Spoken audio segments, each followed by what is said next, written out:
Chapter 1806. Izura suddenly smiled. It was a mysterious smile. Perhaps it was a smile of approval? Or did it have a special meaning? Izura did not comment on Duke's matter-of-fact answer. She smiled and asked, "Do all human males desire to possess everything?" Duke was now a thinker and theorist. "I can't deny that greed, and the impulse to turn fantasies into reality, is also one of the driving forces that push human society forward." But Duke changed the topic. "In fact, I care more about what I have. My power, my lover, my family, my friends, and my subordinates." Izura's beautiful eyes flashed. "If that's the case, how are you different from those ambitious, ancient gods who desire to occupy all of Azeroth?" Duke boasted shamelessly. "If there's a difference, it's that I don't mind sharing this beautiful world with more beings. I think that the world is very big, and other than the Burning Legion and those damned ancient gods, there are no species that cannot coexist. And I will protect everything I have and save the world at the same time." Izura smiled brightly. The smile seemed a little sly, but Duke felt that the smile was very pure and beautiful. It was like the first time he met Princess Kalia. Izura seemed to be thinking, her left index finger pointing at her delicate face. She looked distressed. The human way of thinking is indeed a little difficult to understand. But, it's considered qualified. Qualified? What qualified? Duke was still a little confused. Duke did not even realize that he had fallen into a trap. In the system notification 3 minutes ago, there was a clear line of words, "Host, you have suffered an unknown mental attack from Izura, human." Since the host has defined Izura as a firm ally, the host has automatically given up resisting this mental attack. You have the truth special effect. In the next 3 minutes, everything you say will be true. Duke was still blinking like a dumb goose. Izura began to close her eyes. She smiled, and this time her smile was really bright. The power of the gods will eventually disappear completely, and mortals will begin to control the fate of the world. I used to wonder if it was appropriate to leave fate to mortals. But now, it seemed that it was worth a gamble. All right, Duke, if I really have nowhere else to go, I will consider relying on you. I look forward to that day. Izura left, leaving Duke in a daze. By the time Duke was back to himself, Malfurion had already approached him. "King Izura has left? Let's go. Right?" Malfurion was also stunned by Duke's incoherent answer. "Mr. Marcus, are you alright?" "I'm okay." Duke patted his face and tried to recall what had just happened. It seemed like his memory was a little blurry. Fortunately, he still had the system genie, which he put down in the system high speed. Duke finally knew what he had just done. He almost broke out in cold sweat on the spot. Holy shit! Izura set me up without saying a word. In Duke's heart, tens of thousands of alpacas were galloping wildly. No! Duke immediately chanted in his heart, "System Genie. Strengthen the mental defense immediately. Forbid any form of mental peeping and hypnosis. From this moment on, all spells cast on me by friendly beings must be given to me. I will only accept them after my judgment." Understood. Duke exclaimed in his heart, that was close. I almost exposed my identity as a transmigrator. After the shock in his heart subsided, Duke finally turned around. "Malfurion, I'm fine." "What's the matter?" Malfurion said solemnly, "The fire elementals that escaped from the Land of Fire have been blocked at the front line of Mount Hyjal, but there have been many forest fires in the direction of Grey Valley and Fellwood Forest. Thank the Alliance for putting out the fires through artificial rain. I just want to ask, when can we fight Ragnaros?" "Fight?" Duke looked into the distance. There was nothing he could do about waiting, but the instability of the space also meant that whoever wanted to stabilize the space in advance would have to work extra hard. Who was in a hurry now? Definitely not the Alliance. No. Wait. Duque suddenly shivered. He suddenly thought of a possibility. Why did the fusion of the Land of Fire and the Azeroth feel a bit slow? Duque's face darkened on the spot.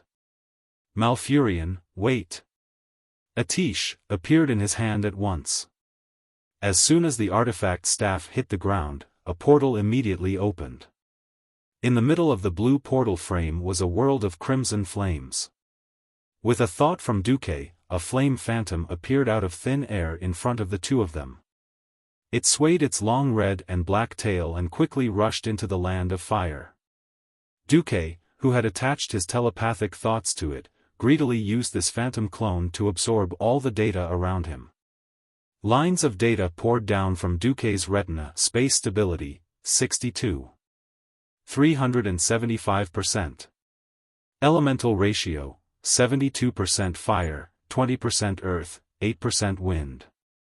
Fire elemental ratio, 78% in this world, 22% in Azeroth. Seeing this, Duque didn't want to watch anymore. At this time, he finally understood why the fusion of Ragnaros's Land of Fire was so slow. It was slow enough for the Alliance to recruit a lot of novice mages to train. The Alliance was already so obvious, so why would Ragnaros let it go? If he was as hot-tempered as he was in the past, he would probably have hurriedly stabilized the space and rushed out. In the end, Ragnaros's actions had a lot to do with Duque changing history. According to history, Ragnaros was defeated by the heroes of the mortal world in the Molten Core, but it wouldn't really hurt him. Because it was a clone, even if it was defeated, the divinity would return to the original body. Duque's approach was completely different. He didn't just demolish the house, he also confiscated it. Back then, he even stole the divinity of Ragnaros' clone.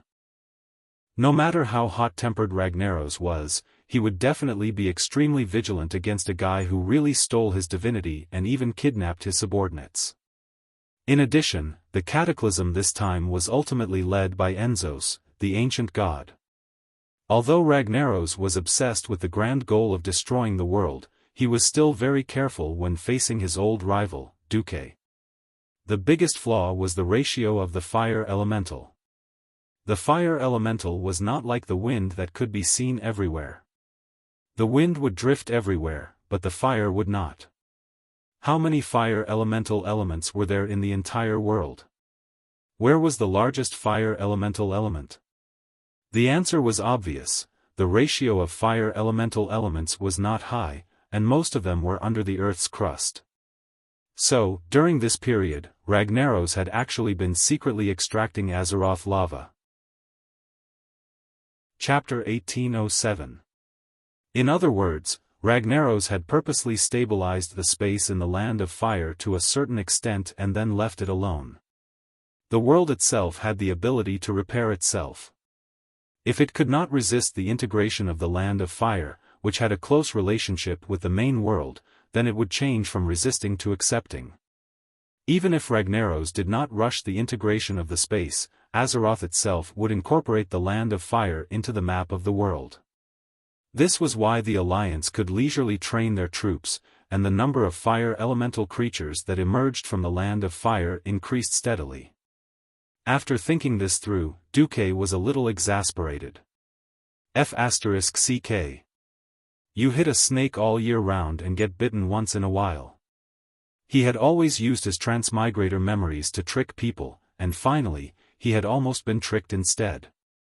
Duque felt a little embarrassed and angry. It was no wonder. His impression of Ragnaros had always been a very violent and fierce man. Who would have thought that a fellow like fierce Zhang Fei would be so scheming?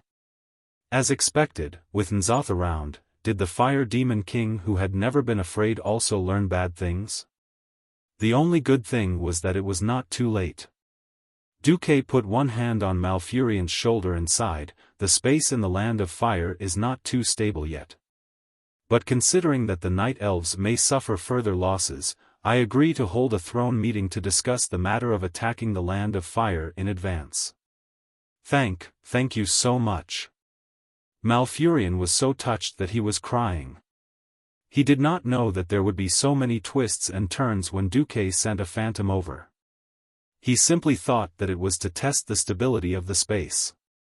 Who knew that if they did not attack first, Duque would have to face the Fire Demon King, who had recovered and gained control of part of the fire element of Azeroth and had become even more powerful. For Duque, whether it was the Fire Demon King Ragnaros or the Tidehunter Neptulin, their divinity was something that Duque had in mind. If one wanted to break into the true divinity realm, Arcana, fire, and ice elements were the absolute foundation. Anyone who dared to compete with Duque would be attacked by Duque. Just as Duque held an emergency throne meeting to discuss how to kill Ragnaros, the Horde's attack on the Twilight Fortress reached its most brutal stage. If they were attacking other targets, the tribe might compromise. They might even choose to give up after suffering heavy losses, just like when they attacked the Scourge army last time. However, traitors were not to be tolerated. Around the Twilight Fortress, it was literally a river of blood, a mountain of corpses, and a sea of blood.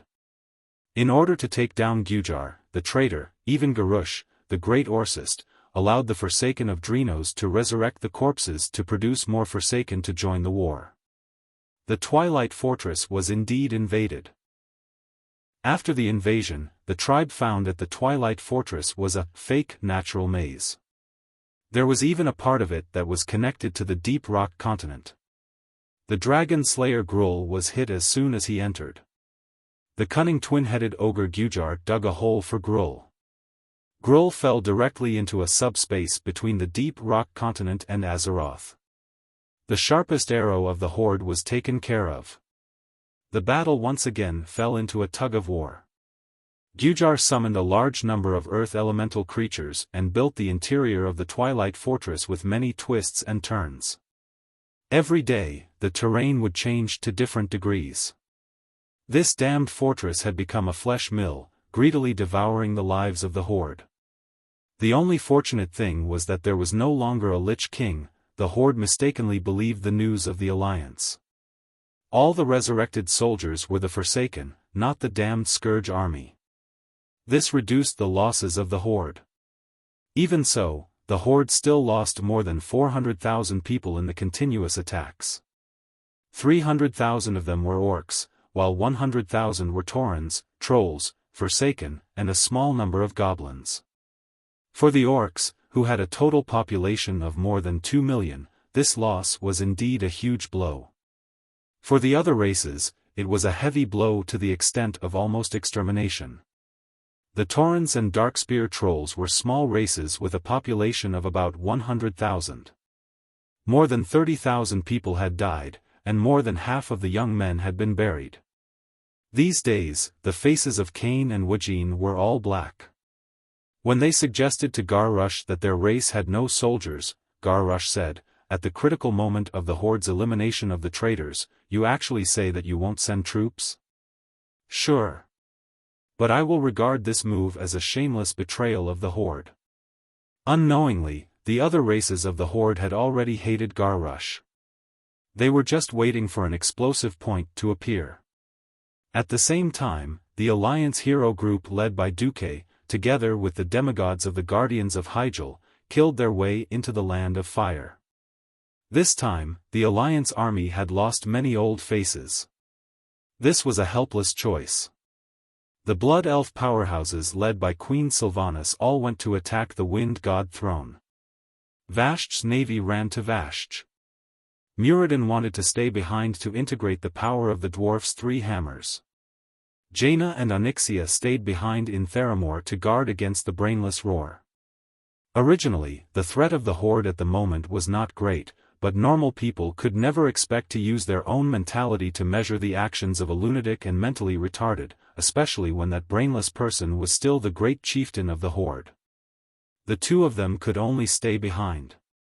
The former Alliance hero group now looked more like 2 or 3 kittens.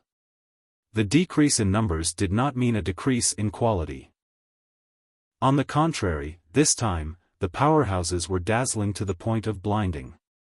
Not to mention the genuine weave demigod, Duque, this time, there were half a dozen demigods fighting. The demigod Bear Brothers, the tortoise god Tadora, the raven god Averna, the newly resurrected Cenarius, and a troublesome wolf god. Originally, Duque had planned to leave William and the other two, who could take charge on their own, to guard against the Twilight Believers who would appear out of nowhere. Who knew that Goldrin would drag William along with him no matter what? My son, Smash, is only temporarily blinded by his secular bloodline.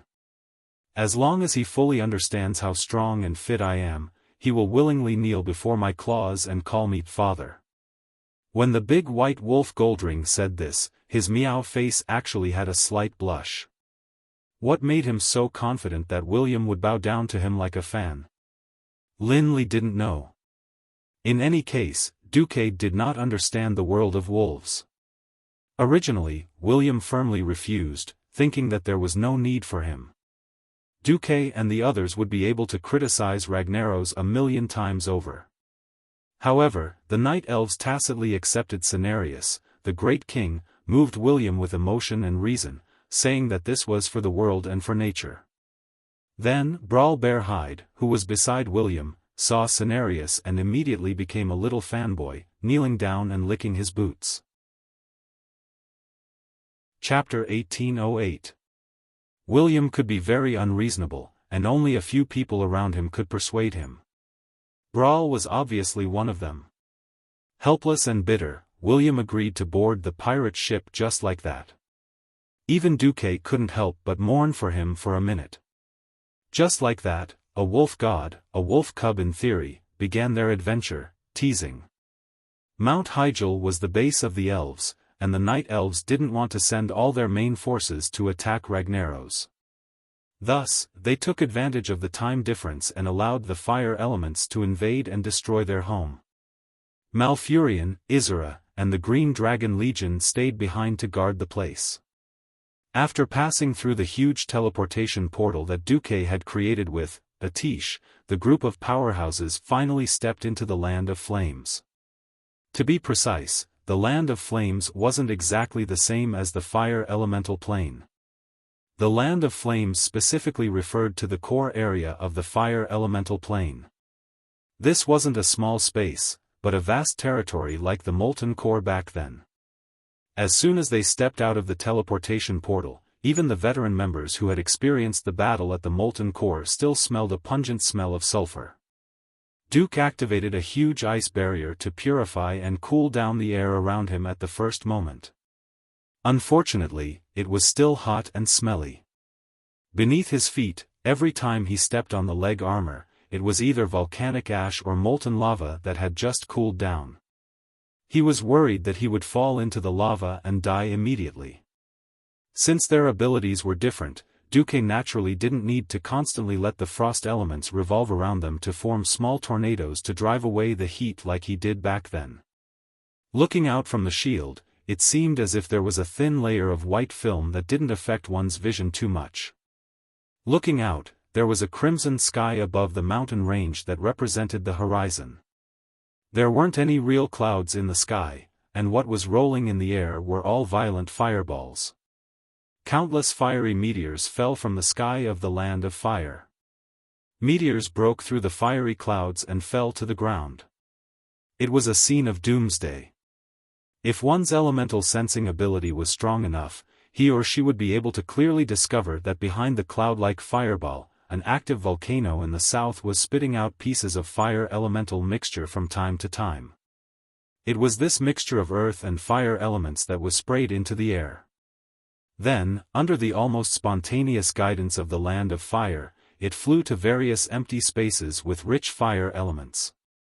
Looking at the burning meteors dragging long trails across the sky from all directions, blooming with dazzling light, the resurrected Cenarius had a grave expression. As expected, Duke Marcus's judgment was correct. Ragnaros pretended that he hadn't finished the integration, but in fact, he had already begun to extract the fire elements of Azeroth. He was producing new fire elementals. These new elemental lifeforms would combine the advantages of the fire elemental plane and the Azeroth plane. They would possess even greater vitality and combat strength. We must hurry. I can roughly sense where the enemies are. They are all demigods. Why don't we split up and attack from different directions? In the past, the god of the wilderness had been led by Malorn. Malorn wasn't around, so naturally, his son, Cenarius, was the leader. Unfortunately, ever since Cenarius had personally used his life to prove the universal law of like father like son, dog like son, and been chopped to death by Grandpa Roar's axe, Duque really didn't have the guts to let him face the enemy alone. Although demigods could resurrect infinitely, there was a cooldown. If their souls were destroyed or corrupted by evil cultists, they would be resurrected as evil gods. Duque sighed. There's no rush. I have a spy here. Let's wait for him to report the situation. Spy? How long do we have to wait? Cenarius was puzzled. He had just resurrected, and he had died before the Night Elves had joined the Alliance. He was actually quite unfamiliar with Duque. Duque was someone who had even planted a spy within the Burning Legion. In the distance, it seemed that something had lit up the fire clouds in the sky, causing the bottom of the clouds to turn from scarlet to a golden red. What is that? Chandris pointed into the distance with her sharp eyes. It's a fire eagle. Those who fought Thun back then, each of you will have one, William said casually before summoning the fire hawk in front of Goldring. The wolf god's mouth was wide open, and he couldn't close it for a long time. In front of mortals, he could be proud of himself. Unfortunately, he was also one of the ones who was behind in terms of information. In fact, after being resurrected in his complete form, the amount of information he had to face was already huge enough. The first thing the elves told him was definitely the terrible situation they were facing at Mount Hyjal. They didn't brag to him, telling him how powerful the Alliance was and how they had already stabbed 2 ancient gods to death. William finally felt relieved, and directly poured out a pile of epic weapons from his space bag. As a king, the best way to show his military achievements was, of course, to defeat a certain powerful monster or evil god. Although William joined the Alliance of Heroes a little late, he had been with them since the Molten Core period. This is the first time I killed Ragnaros's doppelganger. This is the time I dealt with the Black Dragon Prince Nefarian. Varian showed off his spoils of war to Goldring as if he was counting his treasures. The wolf god was dumbfounded. On the other side, the continuous screams of the fire eagles could be heard, but no one bothered to listen to them. Although there seemed to be a lot of fire eagles, it was a pity that they were weak just by looking at their small size. They formed a dense formation like a swarm of locusts and rushed over while screaming, bringing with them a blazing turbulence. They met a tragic end.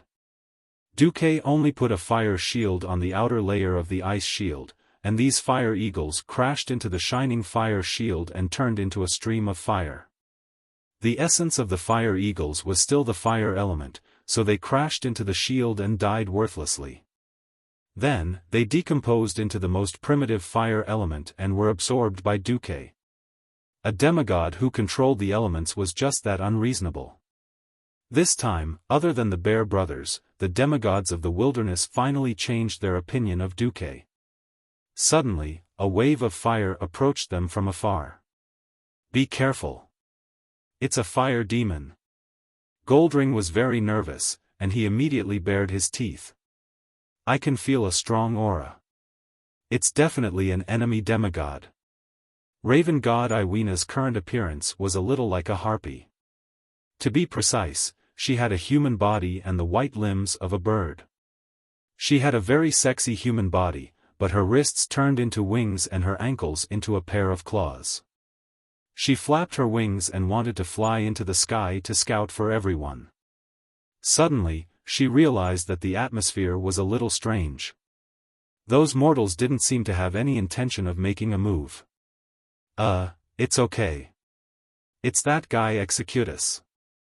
He's Duque's subordinate. William couldn't help but indirectly help Duque. Chapter 1809. It was an endless army of fire demons. They had huge bodies, and just by standing there, they could form a wall of fire. Beside them were some subsidiary fire creatures, such as the molten fire hounds. They formed a large group. When they walked over, the entire land seemed to flow like a long red river. Occasionally, there were a few intertwining turbulences by the river, which leaked out an even hotter aura. The Alliance hero group and the Guardians of Mount Hyjal looked at this spectacular scene with strange feelings. They stared and held their breath, afraid to miss a detail. Because it was really exaggerated. When they came here, they were already mentally prepared to fight their way out. Who would have thought that they didn't look like invaders, but like liberators? The fire demon army stopped 300 meters away. The former manager, Majordomo Executus, led a huge fire demon over, swaying his snake tail. That fire demon didn't even bring his two obviously powerful molten dogs. Humans all looked the same to fire demons. Fortunately, this guy's appearance was quite unique. He was probably blind in his left eye, and only had a black blindfold that was slanted over it. He had 4 thick, bug-like beards on his chin that were a bit like a Adrenii male's. His left shoulder was empty, but his right shoulder was branded with 1 big and 2 small, a total of 3 pauldrons that looked a bit like Omega. The huge silver metal belt had the same runes. 2 huge pieces of skirt armor protected the flank of his snake tail. Behind the belt, there was a somewhat funny metal frame with a huge flag on it. The flag was painted with the language of the fire demons. Majordomo came up first, crossed his arms, and bowed to Duque. "Great Master, this is my former subordinate, Shanox. Now that he has heard that Master has come here, he has decided to lead his troops to abandon the darkness and join the light under Master's great glory." The wilderness gods were a bit dumbfounded. Of course, they could feel how powerful Shanox was. Although there were quite weak demigods, it was obvious that Shanox was ranked in the middle. Such a powerful fire demon should be the backbone of Ragnaros's subordinates. They surrendered just like that? All of a sudden, Duque's level of pretentiousness was maxed out. The wilderness gods now looked at Duque in a different light. Duque said calmly, "Since you're Majordomo's lackey, you can continue to follow him in the future. After I take control of the land of fire, I will reward you handsomely." "Thank you, Master." The one-eyed fire demon half-deity bowed on the spot. Even after Majordomo's explanation, the gods of the wilderness still felt like they were in a dream. Among the elemental guardians of the land of fire, fire demons were the most terrifying. Shanox was no exception. As Ragnaros' chief hunter and molten hound trainer, Shanox patrolled the elemental territory with 2 of his most ferocious beasts, Splitter and Mad Face. Once upon a time, that was indeed the case. The problem was that Majordomo Executus had been dug out by Duque. Back then, Majordomo had played the role of a prime minister. It was not an exaggeration to say that it was second only to one monster, but above all others. It was precisely because of Majordomo's betrayal that Ragnaros was the most furious and violent. As the manager, he ran away and brought his lackeys with him. However, the fire demons that remained in the land of fire were in a miserable state. Fire demons were the most intelligent among the fire elemental creatures. If it weren't for the fact that Logger had to control his territory through the fire demons, perhaps he would have executed all the fire demons. Since the day the molten core had fallen, the fire demons had been reduced to a miserable child. He had a share in the work, but there were no benefits at all. Because the fire demons were highly intelligent creatures, how could they not feel resentful? Among the fire demons, Pharaoh was the boss, and all the other physics demons were inferior to dogs. With his former boss, Majordomo, acting as the go-between, Sean Knox, who was already full of resentment, immediately rebelled. What was more interesting was that Shanox was in charge of patrolling the Land of Fire. In addition, in this life, Duque directly sold off the green dragon Elizarazer to clean up the mess for Isra. Naturally, there wouldn't be a Fire Hawk king with the same name here. After all, when Ragnaros's army poured into Mount Hyjal, the green dragon Elizarazer betrayed the alliance and helped release the traitorous archdruid Fandral Staghelm. As a reward, she was purified by the flames and reborn into a terrifying Fire Hawk. In this life, the Fire Hawk was gone, and naturally, there would be no Fire Druid Staghelm. In this life, there were originally 7 bosses in the Land of Fire, but now there were only 4 left. This method of directly weakening the competitors was really King awesome. Majordomo spoke again. "Master, I have already asked around. Ragnaros is in a volcano, concentrating on building his King of Fire army. If we can quickly eliminate the remaining 3 leaders, we can launch a surprise attack and catch Ragnaros off guard." As the saying went, the second Japanese were more ruthless than the real Japanese. Just like during the War of Resistance against Japan, the Japanese were cruel, but the traitors who defected to the Japanese knew that if the Japanese did not win, they would definitely end up worse than the Japanese. As long as Ragnaros was not finished, Majordomo could not even dream of a good night's sleep. So when it came to betraying his former master, he was more ruthless than anyone else. To be honest, the gods of the wilderness looked down on his humble attitude, but they would not refuse the help of this kind of traitor. With a guide, he would be able to deal with Ragnaros more quickly. At least in terms of interests, there was no conflict. After passing his thoughts to Duque through the soul connection, Duque was able to open a 3-dimensional topographic map of the Land of Fire in this life. Majordomo explained. Now there are only 3 leaders left. They are the Black Web Spider Mother Bestarak, the Lava Elemental Lord Leolise, and the former Void Lord and current Gatekeeper Belloc.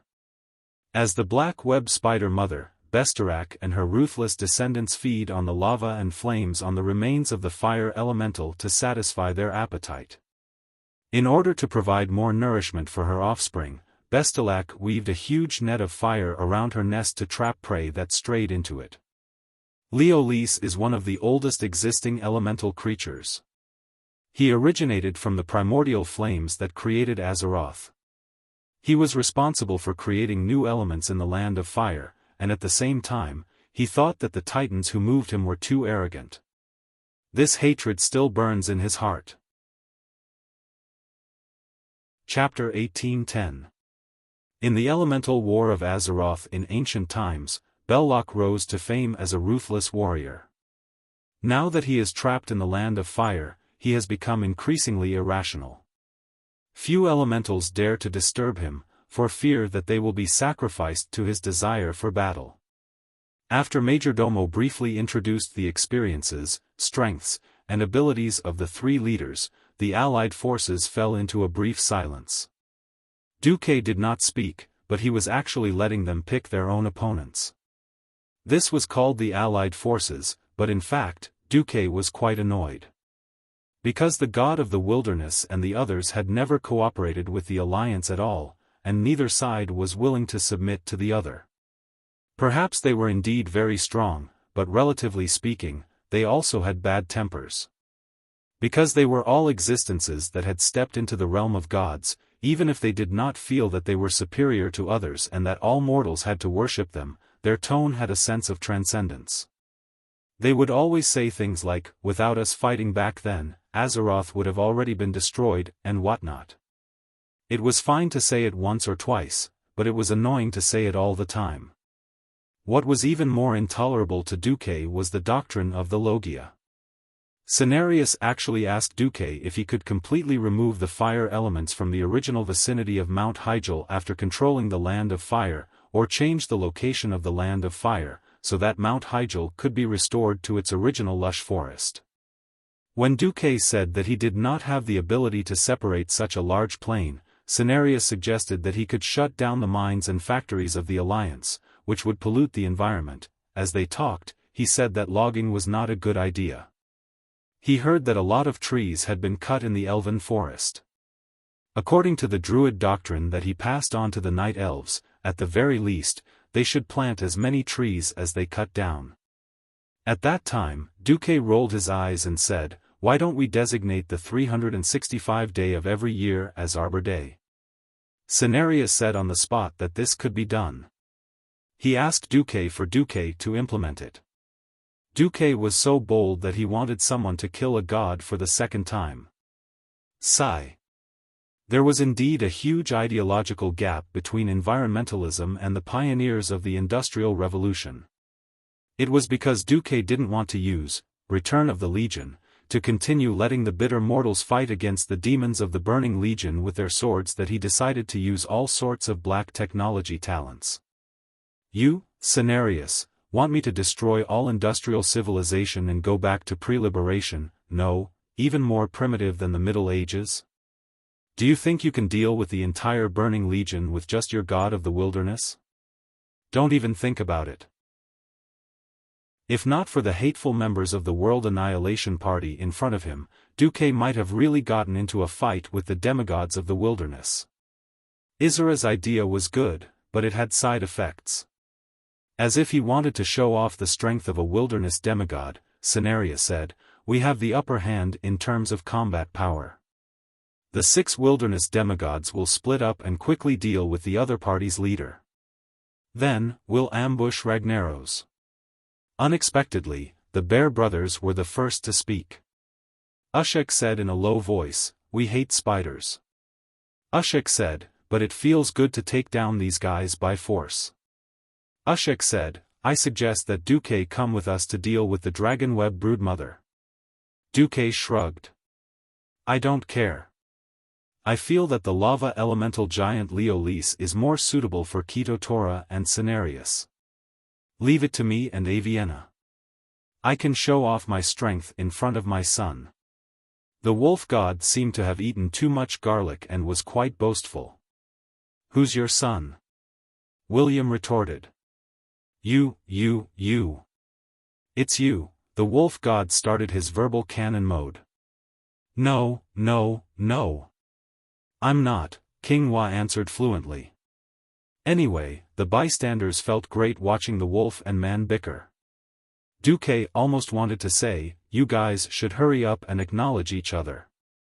Duque didn't dare to say it out loud. Who knew if the 2 old friends, Lang Rin and Anjuan Lothar, would jump out of their graves and shout, "Filthy Demon King, grant me power." Then, they would believe in Brother Spring and resurrect on the spot, beating up Duque for this. Cenarius, who was beside him, thought for a while and agreed.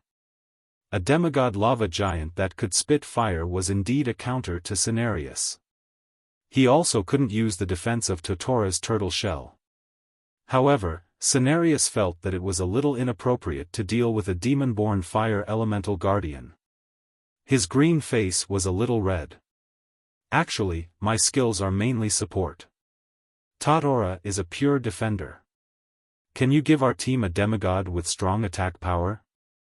After all, Ushek's team already has 3 demigods." "Oh. Lack of attack power? Say so earlier. I have a mortal under me who reincarnated into a hero spirit. His attack power is definitely top-notch. He once killed a demigod." As Duque spoke, the smile on his face became more and more strange. Cenarius didn't know that it was a trap and immediately agreed. "Okay, then let him come to my team. But let me say this first, I don't want mortals who are too weak." "No problem. I guarantee that he's strong." Duque patted his chest. "Then, come. Grom, get closer to Lord Cenarius." When Lord Howl strode out of the void with his axe, Cenarius's expression was very interesting. The Alliance experts suppressed their laughter and didn't dare to laugh. They were afraid that if they did, they would laugh like pigs. Duque didn't say a word wrong. His attack power was so high that even the gods were amazed. He killed an abyssal lord with one axe and didn't even gasp for breath. He was indeed a mortal reincarnated expert. Lord Hull was dead, but he turned into a hero spirit after his death. It was even more true that he had killed a demigod. If the one he killed was not Cenarius himself, everything would be perfect. Cenarius's face turned green. Well, that's what his face looked like. The demigod's mouth twitched for a long time before he finally burst out in anger. Duke Marcus, are you deliberately humiliating me? Or are you not sincere in cooperating with the god of the wilderness? Faced with Cenarius's anger, Duque was not the least bit afraid. Or rather, it was Duque who had detonated this contradiction bomb. If history had been as it had been, Isra would have no problem resurrecting so many wilderness demigods at once. In the original situation, when Enzos had invested so many demigod enemies in one go, he would have done his best to increase the strength of the righteous faction.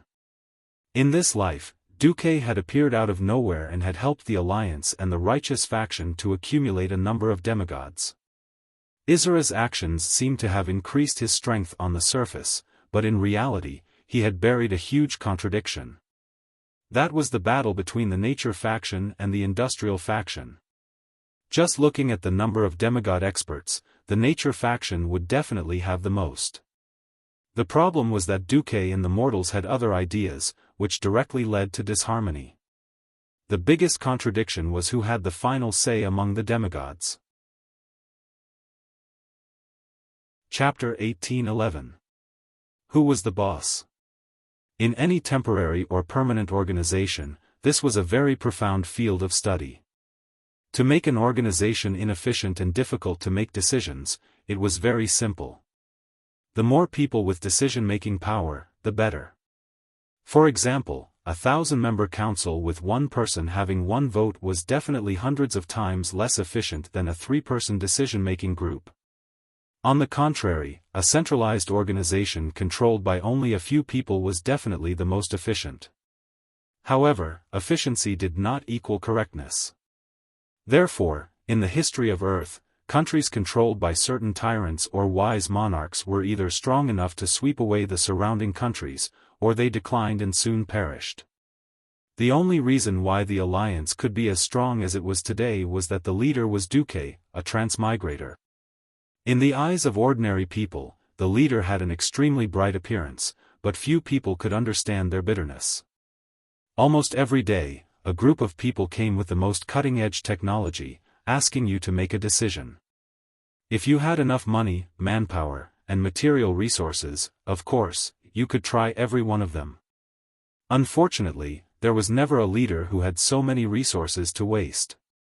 On Earth, Edison had used more than 6,000 kinds of materials and experimented more than 7,000 times, but he failed again and again. After experiencing thousands of failures that were simply horrors and nightmares in the eyes of mortals, Edison, who was good at summarizing, finally developed the electric light. Yes, this was a good story. But this was based on the basis that Edison was indeed a genius, and a diligent and persistent genius. Duque faced thousands of reports every day, among which there were hundreds of reports about inventions.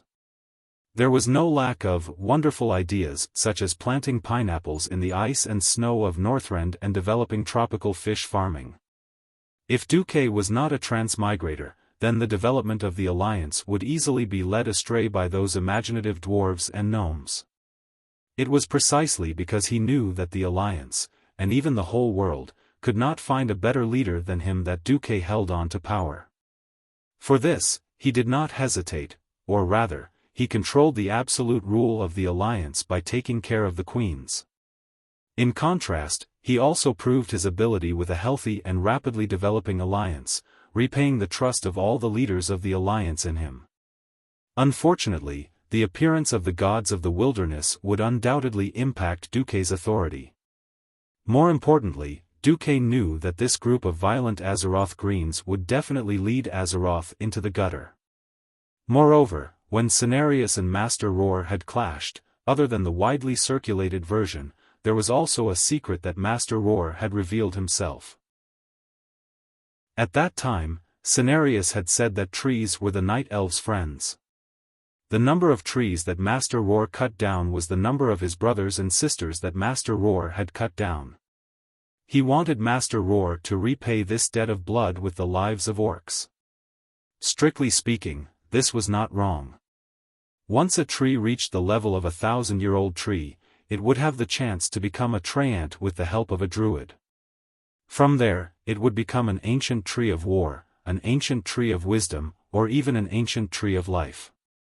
The Warsong Beastmen had cut down trees, the Horde had cut down trees, and the Alliance had also cut down a lot of trees to develop their economy.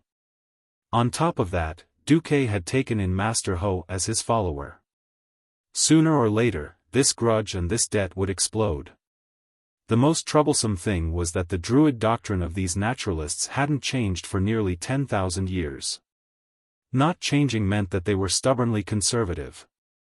Moreover, the original version of history had already proven that the gods of the wilderness weren't the decisive force in defeating the Burning Legion. Since that was the case, Duque couldn't give up his leadership. Now, a mere weakling like Cenarius was already rubbing elbows with him. If it was his father, the so-called strongest demigod, White Deer Malorn, could he still give in? Faced with Cenarius's questioning, Duque didn't back down. Instead, he laughed. Cooperation? The premise of cooperation is sincere cooperation. You have to thoroughly consider both sides' combat strength and specialties to come up with the most suitable plan. You can't fight for credit, holding up the so-called cooperation in order to show off your strength. In reality, you're just holding us back. Cenarius was angry. You're saying that our god of the wilderness is holding you back, Duke Marcus? Duque raised 2 fingers. First, you can't represent the will of all the gods of the wilderness. And back then, the leader of the gods of the wilderness was your father, Malorn, not you, Cenarius. Cenarius couldn't catch his breath, and he looked like he was about to die from anger. Secondly, before your god of the wilderness returned, my team and I did a better job than all of you. We have already destroyed Si Thun and Yogg-Saron, overturned Ragnaros once, and killed the traitorous Earth Guardian Dragon, Nisario, once. I'm better at dealing with these opponents than you are.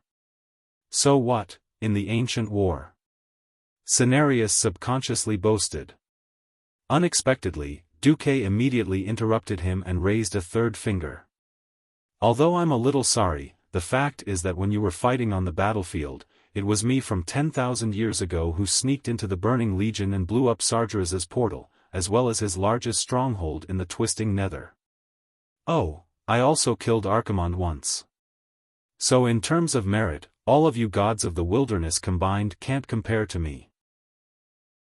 Duque's words were reasonable, and he had to be convinced. Cenarius choked, and what made him even more upset was that the other gods of the wilderness actually nodded in agreement with Duque's words. Duque was right. The god of the wilderness was just a name, and they had never been a true whole. Those who advocated nature were actually only his line. Duque concluded, our enemy is very powerful. In addition to Zoth this time, I can foresee that Yashaji will also come out and cause a big incident. In the future, the Burning Legion will definitely return again. History has proven that the god of the wilderness alone cannot achieve complete victory. Wasn't the victory of the past the result of the dragons, the god of the wilderness, and countless mortals working together? We need to unite all the forces that can be united. For this, I didn't even hesitate to form an alliance with a tribe that was once hostile, because this is the only way to fight against an increasingly large and powerful enemy. If you hold on to the narrow path of nature and hatred now, how will you coordinate the righteous forces of the entire Azeroth in the future? At this point, Duque had already secretly changed the concept and laid the groundwork for Cenarius. What else could Cenarius say? He suddenly didn't have that position. As long as Cenarius was dealt with and the political alliance of the god of the wilderness was dissolved, when Duque controlled the power, even if Malorn revived in the future, he wouldn't be able to shake Duque's leadership. Chapter 1812. At this time, the Bear brothers were the first to support Duque. Since Duke Marcus is doing a good job fighting evil, why should we disrupt his rhythm and destroy his way of doing things? We can actually cooperate with them. Raven goddess Iwena's voice was strangely hoarse and low, sounding rather magnetic. Elun said that the Burning Legion's demons are endless. If we can't maintain our strength in a victory, then even if we win this time, we will definitely lose the next war. In fact, we almost lost the War of the Ancients. Iwena spoke very tactfully, not directly agreeing or disagreeing. But she pointed out the defeat on the battlefield of the War of the Ancients.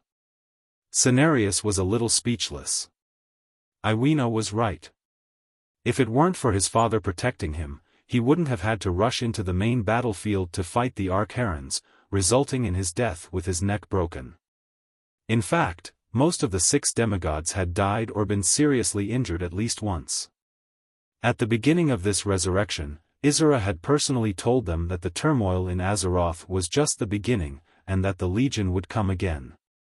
At this time, Goldring bared his teeth.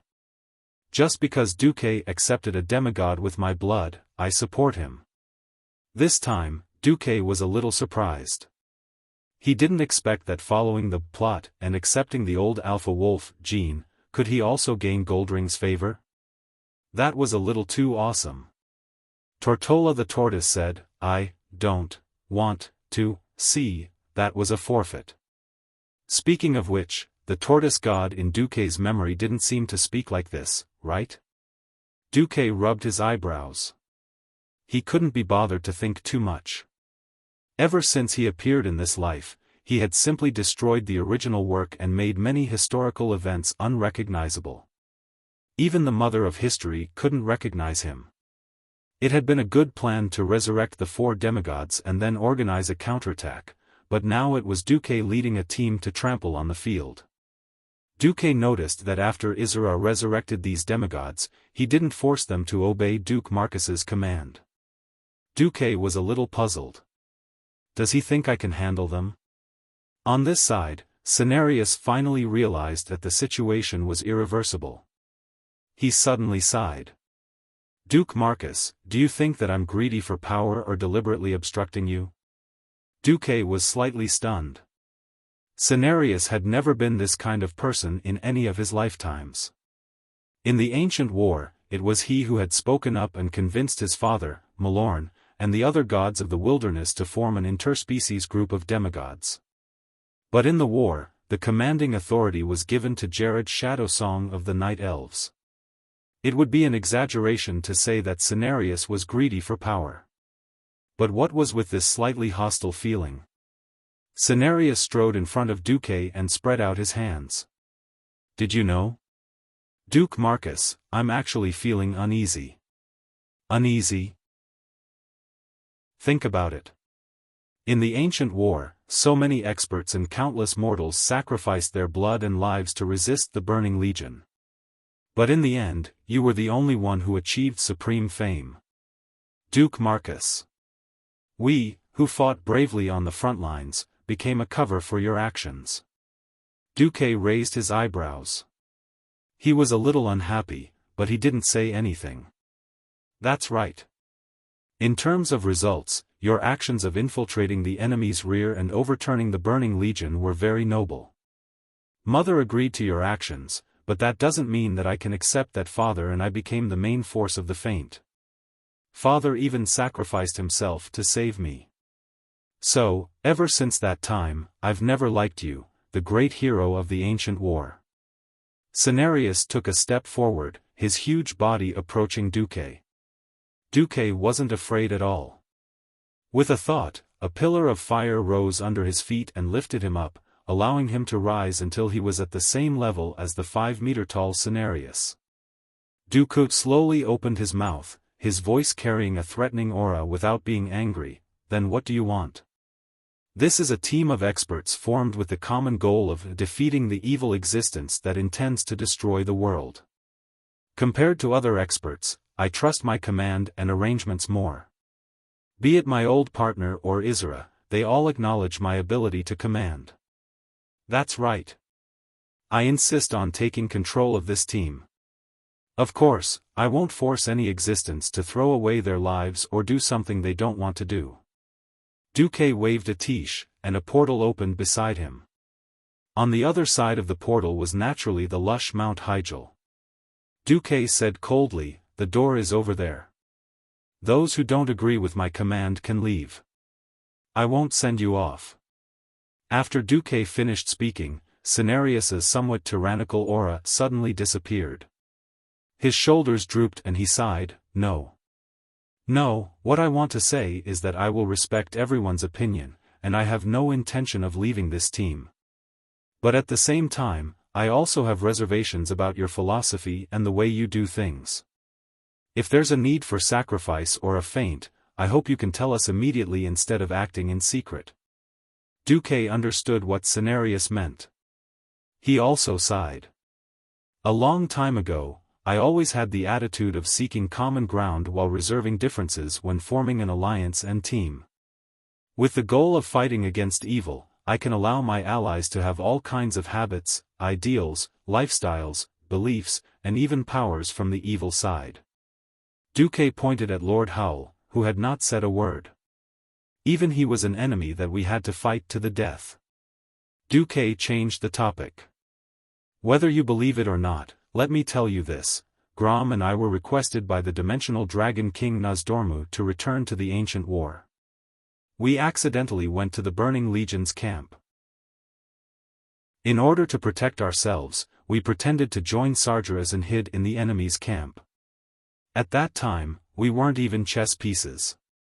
Duque glanced at Tyrande, who was beginning to blush. "If not for that accident, we wouldn't even have had the chance to effect that great war. It was only when we met Tyrande that we contacted Elun, and then there was anything else. It was only at the very last moment that we managed to turn from chess pieces to the main force. So, there was no need to sacrifice you as cannon fodder to attract the attention of the main force." Tyrande hurriedly said, pressing a hand to her chest. "I swear in the name of the moon goddess Elun that this is true. If I hadn't been captured, the moon goddess wouldn't even know that a group of righteous people had infiltrated the army and even made their way to the top." With these words, the few wilderness demigods finally felt the knot in their hearts disappear. Chapter 1813. Cenarius had tried to test Duque's ideas, but at the end of the day, it was all because Duque had caused too much trouble back then. He had blown up Chief Saw's nest, and he was in the limelight. The mortals from back then were dead, but what about the rest? More than half of the wilderness demigods had died, some famous, some not. In the end, they had all been taken advantage of by Duque. Could they feel better? Especially Cenarius, who had lost his father. Back then, his father's neck had been broken by Archimonde to save Cenarius, and he had died a heroic death. Even if it had been 10,000 years, it was understandable for him to be angry. Thinking of this, Duque's thoughts were clear. Some things were better to be exposed in advance. If that knot in the heart continued to develop, it might become a soul-devouring monster. At the end of the day, Senna was afraid of being betrayed by Duque a second time. Phew. Duque let out a long breath. "Let's all look forward. Since you've all been resurrected, and now you're allies fighting for the same goal, just pretend that you've forgotten what happened in your previous life."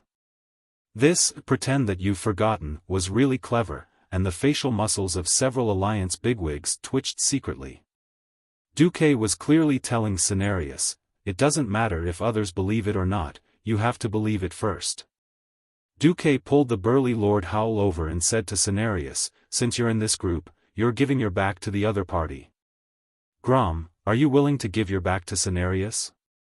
Lord Howell was an honest man, and he didn't hesitate. "I cut you back then because I was a tribal warrior. Now I believe you because we have a common enemy. I won't apologize. If you're unhappy with me, we can fight again after the war. Let's fight if we're real men. That was what Lord Hull meant. Cenarius's eyes almost rolled back in his head. In fact, there were many kinds of gods. The ones most known to mortals were, of course, those with the ultimate killer moves. For example, the white deer god Malorn had the famous body of the white deer. His body shone with a pure and holy white light that could directly turn low-level demons into ashes and blind high-level demons. In a sense, it was the combination of a long-lasting flash grenade and Ashbringer. Unless it was a high-grade void overlord or one of the army's 3 heavyweights, any demon could be trampled to death by Malorn's hoof. Another example would be Elun, the demigod's mother. Although she rarely made a move, one could tell how powerful she was from her priests, Starfall. There was nothing Starfall couldn't deal with. If there was, then he would use 2. If there were more, then there would be no end to it. In any case, the world would be bombed until the nuclear core was flattened. But, Duque had heard of a legend that when gods gave birth to a child, they would split their divinity and fuse it together to bestow a child. After splitting the divinity, he wouldn't have that power. So, whether it was because Malorn and Elun were stingy or something else, mortals thought that Cenarius could fight, carry, and heal. In fact, Duque, who was familiar with history, knew that Cenarius was a relatively rare support-type demigod. Thorn Halo, Entangling Roots, Tranquility, he didn't even have a single attack skill that he was best at. They were all support-type or healing-type. If he really had to fight Lord Hull, who had returned to his peak, it would be a pity that he couldn't just use half an axe. In the past, he had used 1 axe to cut him, and now it was still 1 axe. This kind of tragedy of being killed with 1 axe. Sigh, talking about it would make one cry. Cenarius's mouth moved for a long time, but he still couldn't let out a fart. Duque knew that he was in despair. Anyway, looking at Cenarius's constipated expression, Duque felt really good. Cenarius admitted defeat, and Duque took the lead. There was no need to chase after him. After all, they were in the same trench. Duque said calmly, I have personally witnessed the power of the Burning Legion, which is why I have sacrificed the environment to improve the industrial level. However, I will seriously consider the idea of sustainable development. What was sustainable development? Cenarius was dumbfounded, but it sounded pretty good. The doctrine of nature hated mortals who abused natural resources and destroyed trees that could be left for future generations. Now, with Duque's sustainable development, he was immediately hooked. He looked around and found that they were in enemy territory. They had actually wasted a lot of time just now. If not for the fact that the patrol leaders were on their side, something might have happened just now. Alright, when we go back, I will find you to listen to the idea of sustainable development. Now, let's deal with the enemies first. I will listen to your instructions, Cenarius said. Duque narrowed his eyes. Actually, these enemies are far from that troublesome and can be dealt with quickly. Leave the Dragonweb Mother to me. I will go show my new subordinates my strength. The Alliance heroes come with me. As Duque spoke, he glanced at the fire demon hunter Shanox, who hurriedly lowered his head, and then said, the Bear Brothers and Avina will deal with Lord Leolis. The rest of the demigods will deal with Gatekeeper Belloc. Understood. The main force split into 3 groups and set off. As a true fire elemental plane, the first reaction of mortals when they walked here was heat. It was heat that transcended time and space. There was a limit to the cold. At the very least, under normal circumstances, there was no such thing as cold that exceeded absolute zero. But there was no limit to the activity of molecules, so the temperature could be thousands of degrees, or even tens of thousands of degrees. Even though Duque used the ice shield to cool the air, and the temperature had even seeped into the ground to offset the high heat from below, the mortal heroes could still feel the terrifying heat from the core of the land as they walked on the surface of the land of fire. They felt like a live fish that was being fried over a fierce fire. Even though they knew that they would still die if they flipped over, they could not help but jump around. Sigh. Duque sighed softly. An ice bridge appeared out of thin air for the mortal heroes to walk on. Whoosh! I'm alive. Imriel, who had not participated in the battle at the molten core, was still as lively as ever. I thought my skin was going to be burned by my own armor. Duque slapped the back of his head with his hoof. Idiot, you're cool. It's my own frost circuit that consumes the magic power. Then why did you bring us here? The hoof was a little puzzled. Can't you just rely on those demigods? Duque spoke the truth. There will be a battle between me and Ragnaros, but I don't have much time to deal with those fire elemental creatures that jump out. Demigods from the wilderness will have their battle prowess greatly reduced in this place. The only good thing was that Duque and the others did not need to clear the monsters on the road. Chapter 1814. In World of Warcraft, there was a story that not many players knew about. If the players got the Ashbringer from the Four Horsemen of the Apocalypse in Naxxramas, when they returned to the Scarlet Crusade with the Ashbringer, all the Scarlet Crusade NPCs would turn from hostile to friendly when they saw the players. Then, they would kneel to the players one by one. That was an unforgettable scene. Duque had never imagined that he would have this privilege one day. For example, he had subdued the Kiraj bug people of Kiraj. But in front of the big shots of the Alliance, he didn't do this kind of thing that would make him look good. What appeared in front of everyone now was a one-sided scene. The whole land of fire was full of traces of fierce battles. It looked like the Alliance had sent 1,000,000 soldiers to plow the entire land of fire. The high-energy fiery red wrist guards that occasionally scattered on the ground were the minions of a certain lava monster when it was alive. This monster that could split into countless little burning men was quite difficult to deal with. One mistake could wipe out the whole team. It was like a pile of scattered rocks. If the players couldn't sense the fire elements emitting from the rocks that were purer than the fire elements on the scorched land, they wouldn't have imagined that it was a terrifying 5-story-tall lava giant, Molten Fire Lord. It was a pity that all their glories and their possibly glorious history had vanished with the betrayal of the Fire Goblin clan. The fire demons were the most intelligent among the fire elemental creatures, and their betrayal was fatal to Ragnaros. Perhaps the fire demons weren't the most powerful individually, but they were highly intelligent and knew how to cooperate. As the patroller and sentinel of the land of fire, their betrayal made Ragnaros blind and deaf. The land of fire was the gathering place of fire elemental creatures. These fierce-tempered creatures fought all day long, and it would be abnormal if tens of thousands of fire elemental creatures died every day. Ragnaros didn't care because the special geographical environment of the land of fire would give birth to more fire elemental creatures. Like raising poisonous insects, the fire elemental creatures would select the more excellent and powerful fire elemental creatures through constant battles. Ragnaros only wanted to enslave the most powerful of them.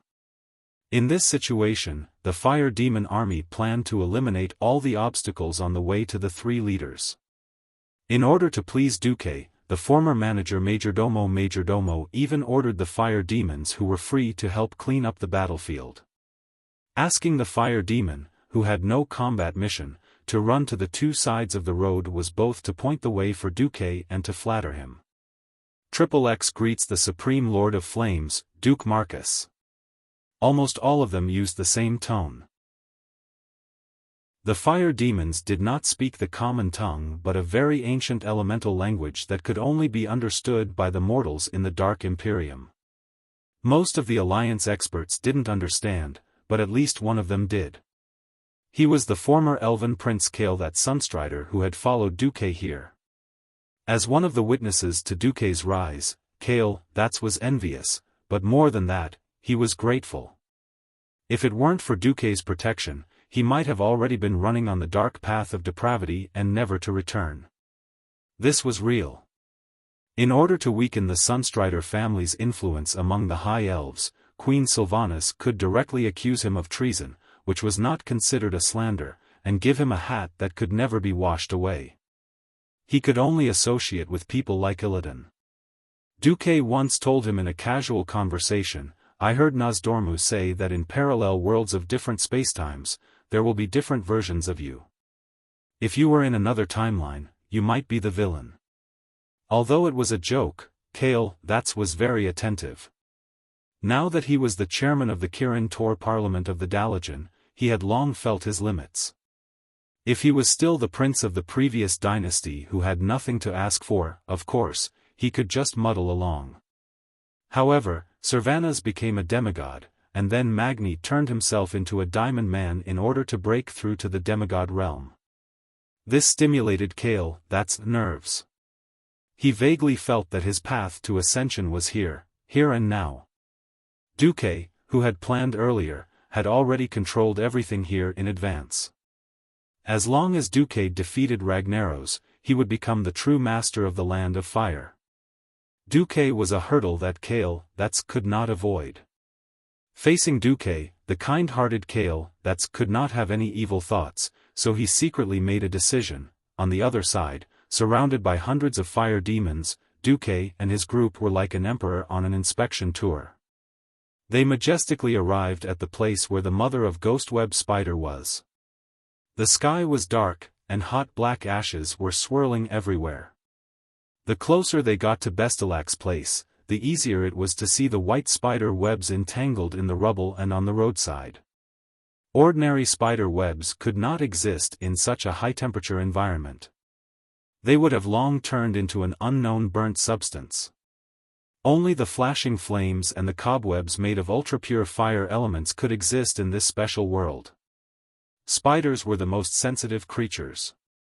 Every vibration of their webs would be sensed by their sensitive tactile nerves. They could easily distinguish which vibrations came from the natural wind, which were prey and which were enemies. Faced with a large number of fire demons, the mother of Ghostweb was a little confused.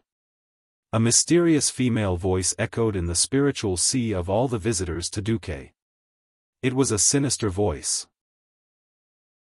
"Shane, Knox, are you out of your mind or something? This is not a place for you and your long-tailed subordinates. Don't say I didn't warn you. If you go any further, don't blame me for feeding your subordinates to my children." Soa. The first half of the conversation was normal, but after the mother of Ghostweb Spider's strange perception system sensed someone, Majordomo? Damn it! You betrayed the great master, Ragnaros. The mother of Ghostweb Spider screamed, followed by her exclamation. Thousands of small spiders suddenly emerged from the seemingly empty cracks in the surrounding rocks. There were so many of them that in less than 3 breaths, they filled the entire field of vision of the Alliance heroes. The dark ground with a dazzling red light was suddenly filled with these 8-legged creatures. The long furry legs and the mouthparts that made soa noises made the heroines of the hero group shudder. Be careful of the yellow-green legs. They will self-destruct. Chapter 18:15. Shaynox began to play the role of Duque's underling and reminded them beforehand. For fire elemental creatures like fire demons, damage caused by fire elements and explosions was ineffective against them. For mortals, however, it was a different story. They were like walking bombs. But it didn't matter. Duque didn't bring so many of his underlings here just for decoration. The 2 night elf archers were the first to attack. Tyrande and Chandris were the best archers on the planet when they knocked their arrows. When the Windrunner sisters were here, Tyrande was more of a priestess in order to maintain the balance of the team. When the team needed long-range attacks, these masters of 2 professions would immediately switch to the profession that the team needed the most and pour fire into the distance. The arrows tore through the burning air and accurately nailed the yellow-green spiders. The nightmare web nest beetles, which had been programmed to self-destruct as soon as they touched an enemy, faithfully carried out their mission of self-destructing soldiers. Bang, bang, bang. They exploded, but unfortunately, they only blew up their own kind, the other nightmare web spiders. It wasn't just the archers who attacked. Kale, that's also launched an attack. The arcane flames circling above his head began to rain out sparks. At first, the sparks were only the size of a pinky, but after absorbing the fire elements in the air, they quickly turned into small fireballs the size of bowls. These small fireballs were not to be underestimated. Every single one of them that hit a group of spiders was enough to blow them up into the sky. Broken limbs and broken legs flew all over the place. High-level mysteries crushed low-level mysteries. High-level fire elements easily devoured low-level fire elements. As a powerful mage who had merged with his phoenix and barely reached the level of a demigod, Kai Zi's strength was unquestionable. After the few long-range attackers showed their power, the remaining melee or long-range attackers became a little bored. Edwin Van Cleef still held 4 daggers in his left hand, ready to throw them at any moment, but he was clearly a little relaxed. The funniest thing was Hoof, who waved the huge divine axe, Flame Joy, and eagerly showed everyone the power of the divine weapon. Since it was already Flame Joy, and not Shadow Sorrow, it was only a matter of time. The divine artifact's ability to absorb fire elements had also changed. It was rare that the fire element here was so rich. His hooves could easily accumulate enough energy without slashing anyone. Then, he would pour all the fire energy in the divine artifact out. Walala. With a wave of his hand, a wave of fire appeared. The ultra-high-purity flame wave was like a bulldozer, flattening everything in front of the flame wave. Whether it was a spider or a spider web, there was only one result: ashes. Tyrion Fordring stared at the scene with wide eyes. This kind of lethality was already comparable to the Ashbringer. It was just that every attack of Ashbringer consumed a large amount of holy light. Even with the enhancement of the artifact itself, the burden on the user's spiritual power was still not small. Alas, the hoof didn't even need to expend its energy to absorb the energy around it. The fire elements surged into the divine weapon on their own. This was a powerful move that consumed almost no energy at all. What the F***ck is infinite light cannon. This was simply a map cannon. If the spiders could speak and complain, they would definitely say, "Oh my god. There's a German girl who's cheating." Of course, Imriel's performance did not last long before it was over. The mother of Dragon Web Spider said, "Learn more about elemental domination," and the hoof was finished. Divine artifacts were inanimate objects after all. They may have their own simple will, but they were ultimately the effects of tactics set by their creators in advance. When a real demigod began to dominate the surrounding elements, and you could not compete with the other party for elemental domination, it was inevitable that you would die. Hoof, you could ask her to generate electricity like a generator and produce holy light as an energy source. This was not a problem. However, it was difficult for her to control the fire elements that she could not control. All of a sudden, Flame Joy was silent. Hoof was like a child whose favorite toy had been taken away. She looked so sad that she almost cried on the spot. Duque rolled his eyes at her. Only then did she stick out her little tongue and restrain her emotions. The group slowly advanced to the nest of the mother of Dragon Web Spider. It was a very strange place. Strictly speaking, it was a semi-open structure.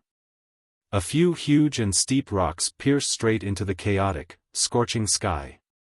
On these rocks, which were probably no taller than 10 stories, was a huge red and yellow spider web. Looking up from the bottom, one could clearly see a huge spider-like creature hanging upside down from above.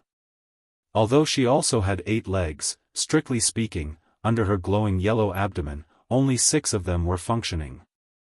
The 2 front legs were more like hooks, because these 2 forelegs were inlaid with grayish-black metal armor. It was conceivable that the mother of dragon web spider would use these 2 hook-like forearms as scythes to harvest the lives of its enemies. The mother of dragon web spider should have compound eyes like flies. Unfortunately, her eyes were full of flames that kept spurting out, making it impossible to see her face clearly. However, Duque was not interested in her body shape. Beside him, Executus swayed his red snake tail and stepped forward to shout, "In front of you, is the new master of the Land of Fire who once defeated Ragnaros, the great demigod of the weave, Duke Marcus. He will soon become the supreme ruler of this scorching land. Betelak, if you know what's good for you, hurry up and greet your new master, so that you and your soul can avoid the fate of destruction in the next purge." Before Executus could finish, Betelak had already sneered. "Ha ha ha. Greet? I have 8 legs, but I will not bend even one of them for this puny human demigod. I am me. I only care about the growth of my children. You fire demons are all shameless traitors. Don't compare me to you." Majordomo shrugged, and the long black spikes on his shoulders swayed like a forest of spears. "Then there's nothing to say. Very well, I have no idea that you will submit. Then let me make you the first sacrifice for the great master to rule this land." With that, Executus turned around and bowed deeply to Duque, who was many times smaller than him, and then retreated to the side. Bestelak screamed, "Children! Come out! It's time to eat." As her voice fell, more than a dozen giant spiders the size of tanks suddenly broke through the stone walls and surged over from all directions. Dragonnet worker bug? Even Sean and Nox frowned. These giant bugs were definitely not easy to deal with. Chapter 18:16. The dark web worker bug itself was not too scary. In terms of attack skills, it only knew how to spit out a bunch of scorching venom to burn the enemy in front of it. It could also spit out flames. If it was a little disgusting, it could just eat a young spider to regain some vitality. What was really difficult to deal with was its characteristics. As long as one worker bug was killed, Betelak would go crazy and enter a frenzied state. In the past, there was a powerful fire elemental lord who killed 5 of her children, worker bugs, without a care and was directly torn to pieces by the crazy Betelak. Shaynox really wanted to remind Duque, but the second brother of Executus smiled lewdly and did not care at all. Boss even secretly shook his head at him and told him not to meddle. Although Shaynox also knew that there could be a world of difference in strength between demigods. For example, if he were to fight with the current master of the Land of Fire, Logger, he would definitely be killed. But this demigod hunter still felt a little uncertain. In the end, he still remained silent. It was true that he had defected to Duque. Since Duque did not mind showing off his strength, he was also willing to see how powerful his new master was. More than a dozen huge dark web worker bugs quickly rushed over. Behind them and at their feet, there were countless small spiders. The patter of footsteps and the sharp grinding of teeth made the Alliance powerhouses feel a little numb. Since Duque said that it was none of their business, no one thought of making a move. They just habitually raised the weapons in their hands.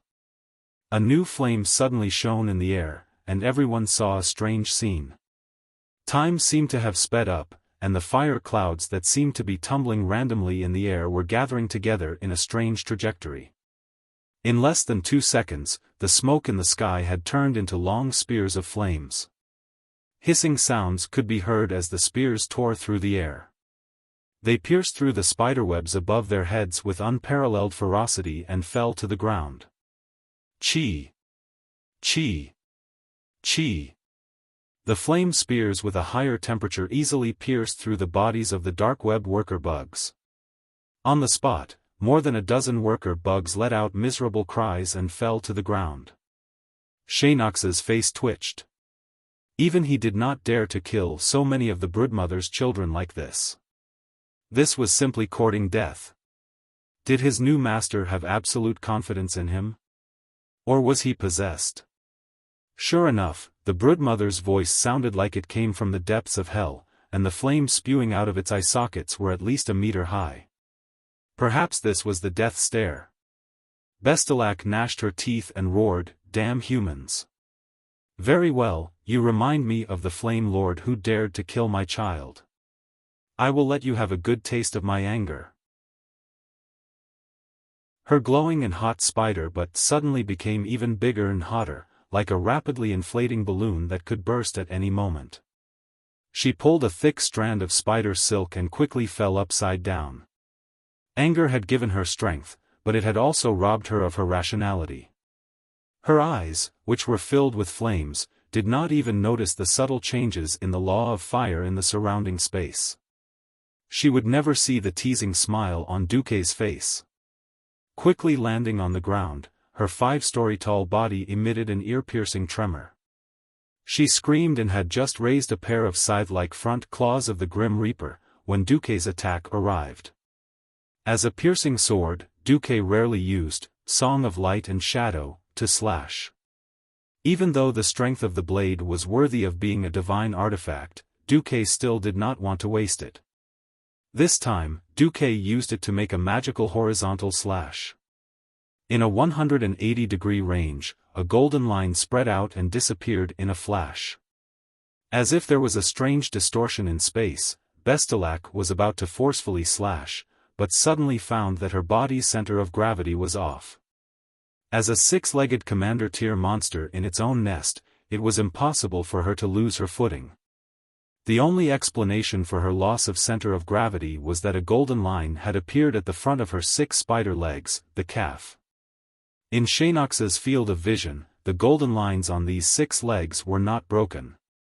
They were connected in a line. From the front of the broodmother's legs to the red towering boulders on the edge of the spider's nest. Only the top experts could see that when Dooku waved his sword just now, there was a golden ripple in the air.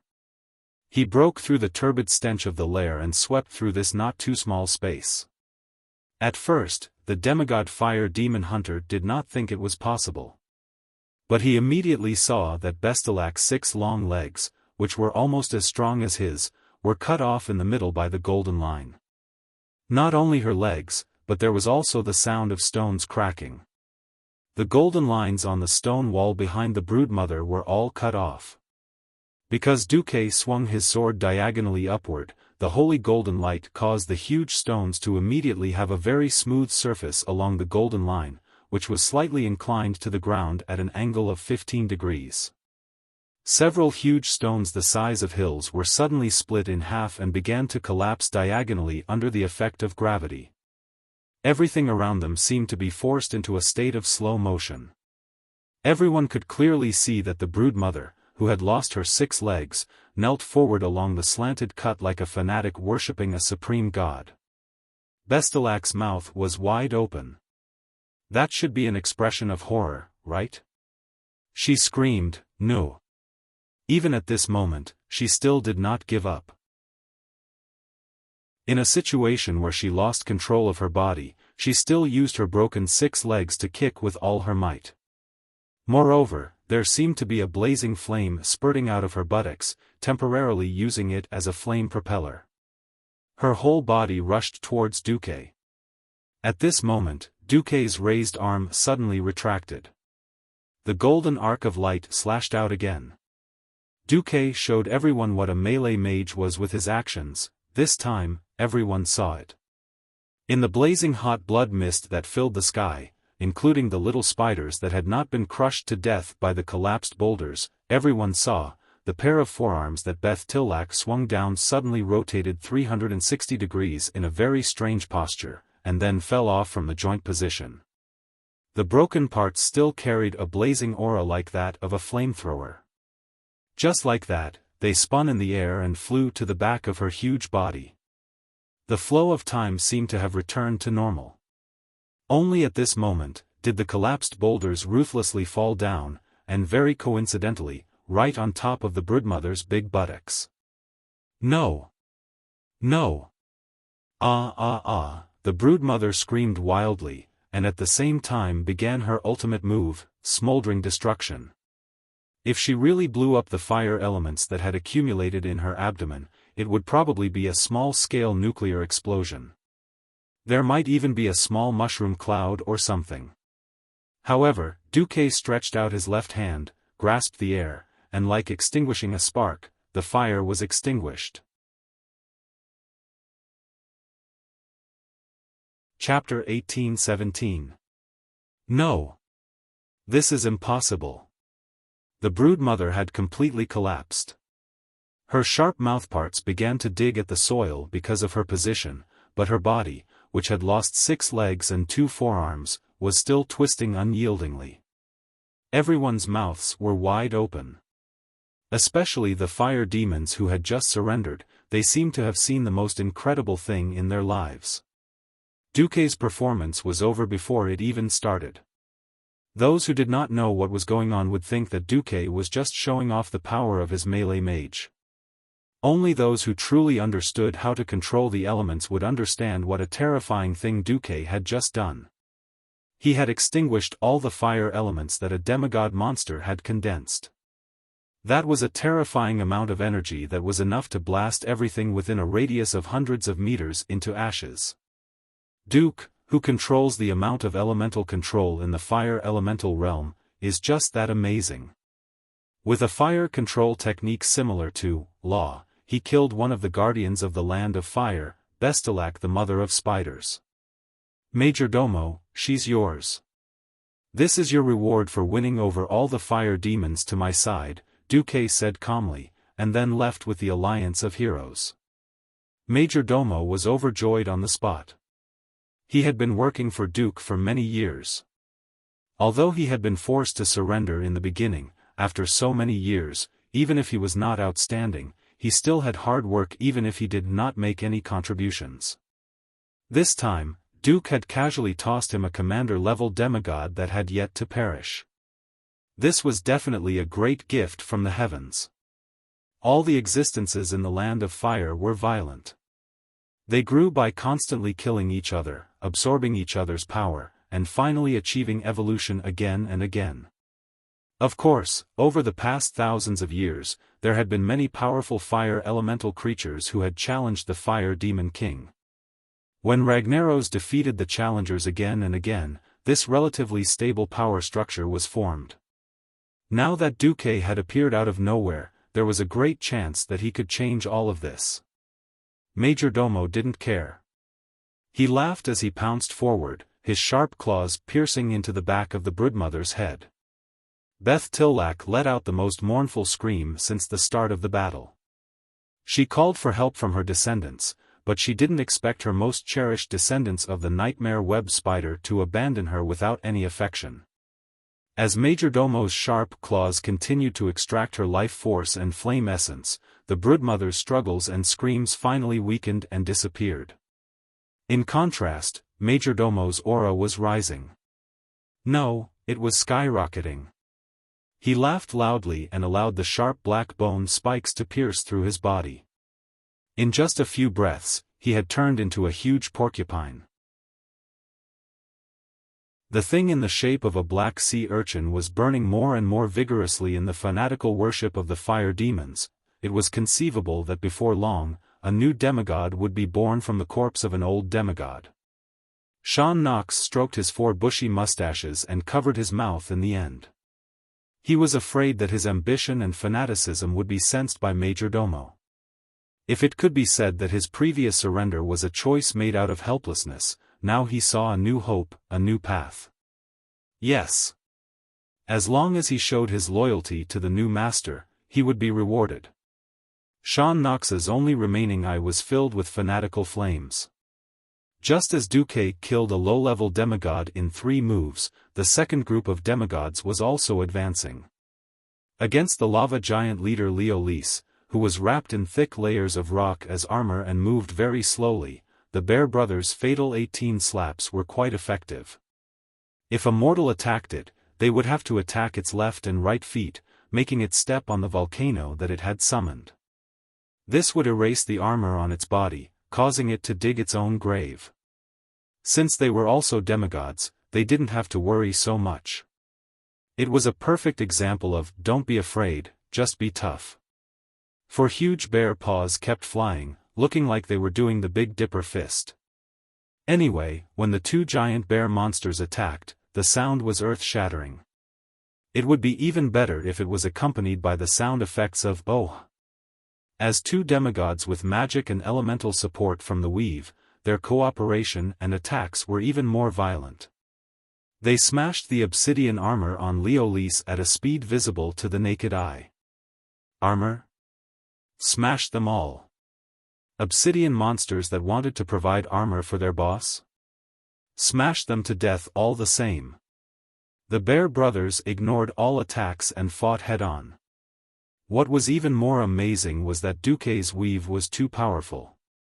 In the past, when Duque invaded other people's domains, he had to work hard to expand the weave to ensure the energy supply. But this time, after Duque obtained Logger's divinity, the Land of Fire was already half his home field. With Majordomo's help, he could set up elemental pipes here without any scruples.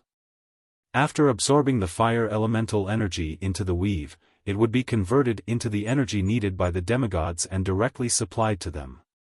The Bear brothers under Duque were now in a state of complete adrenaline. They didn't even need a Vina to make a move, and victory was decided. 18 seconds into the battle, Lord Leolise fell to the ground. Under the lead of a few fire demons, the demigod team headed straight for the gate to Ragnarok's main hall. The one guarding the gate was naturally the gatekeeper, Belloc. Along the way, nothing happened. The problem was that the wolf god was up to something. As they walked, they saw a group of fire demons besieging a huge molten demon hound. Goldring extended his right front paw and pointed at the demon hound. Do you know? As long as it's a canine, it will worship me if I go up and roar. Goldring ran up and roared. Then, the demon hound ignored him. It was unknown whether the wolf god had lost his mind for too long, but he didn't know that the molten demon hound was a fire elemental creature and not a canine. William said coldly, "Let me tell you, I just have to go up and I can make him believe in me."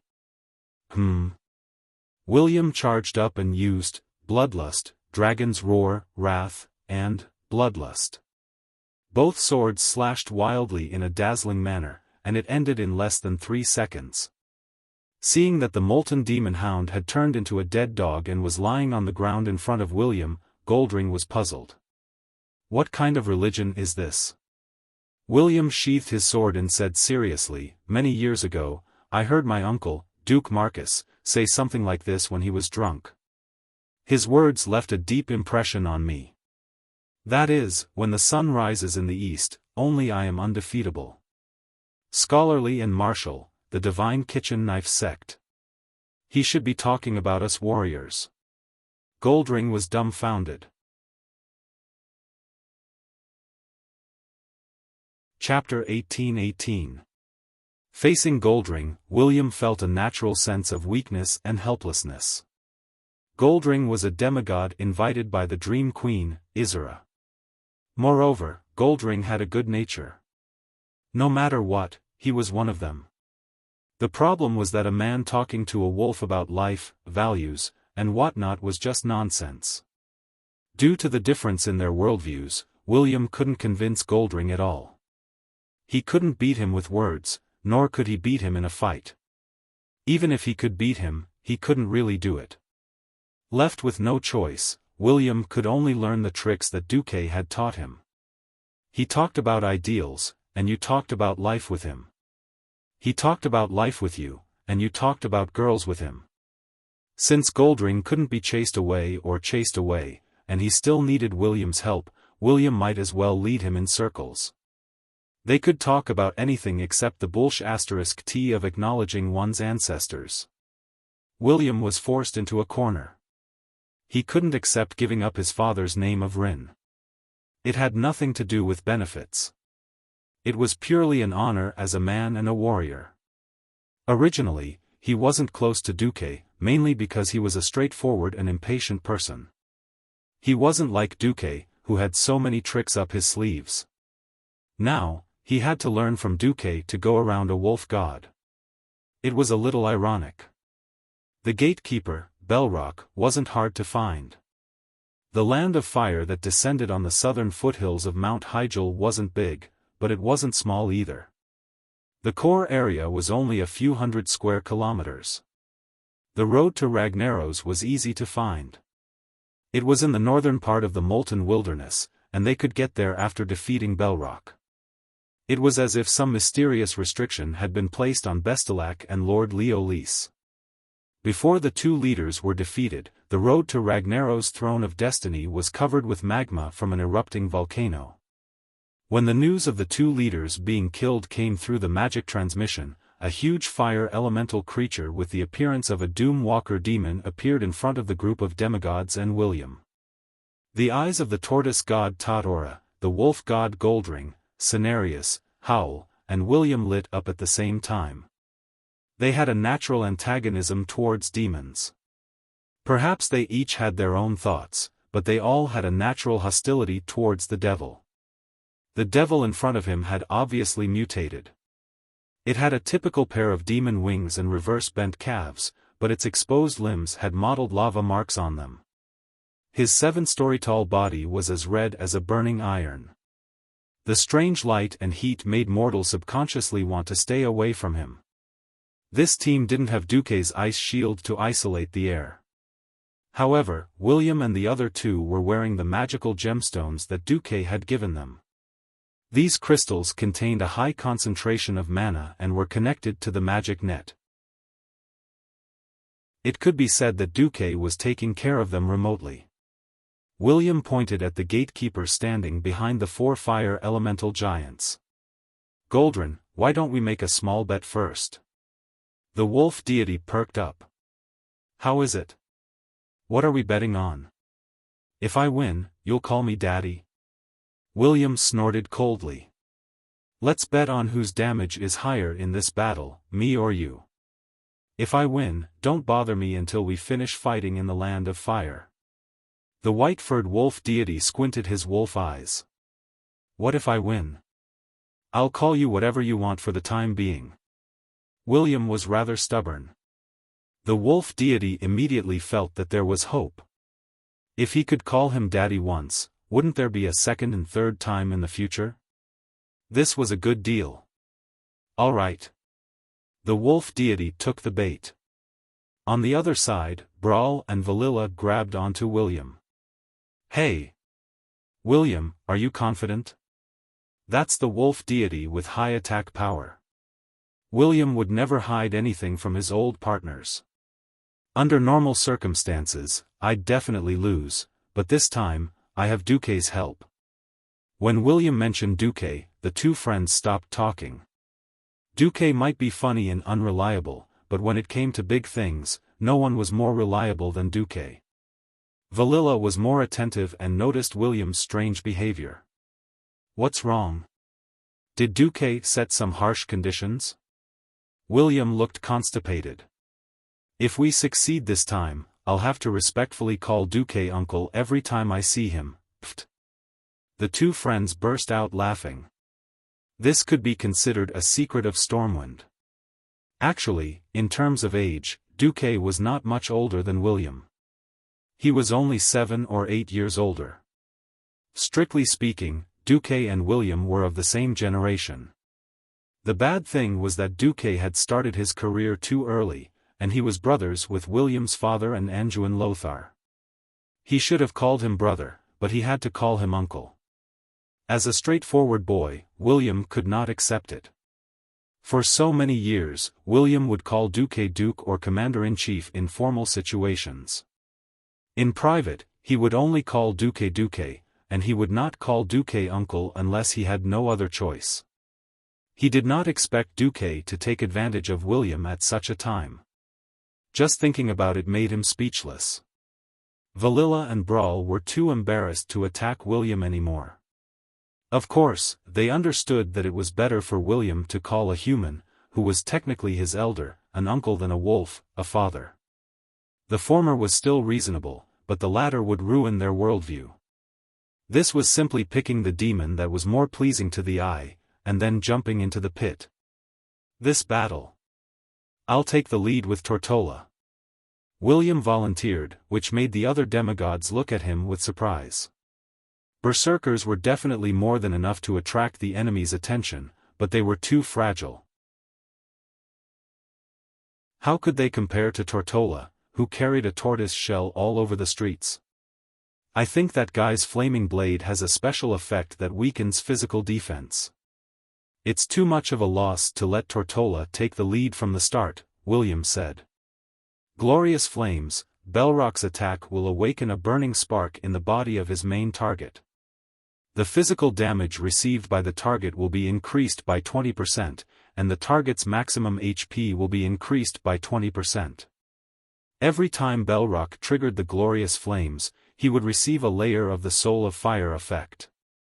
Every time Belrock triggered the glorious flames, he would receive a layer of the Soul of Fire effect, which would increase the fire damage dealt by 20%. This was Belrock's skill in history. Now that there was a traitor like Majordomo Executus, there was room to hide the source of the skill. After everyone agreed, William was the first to charge forward. Unsurprisingly, Belrock directly smashed the first few, glorious flames, into William's body.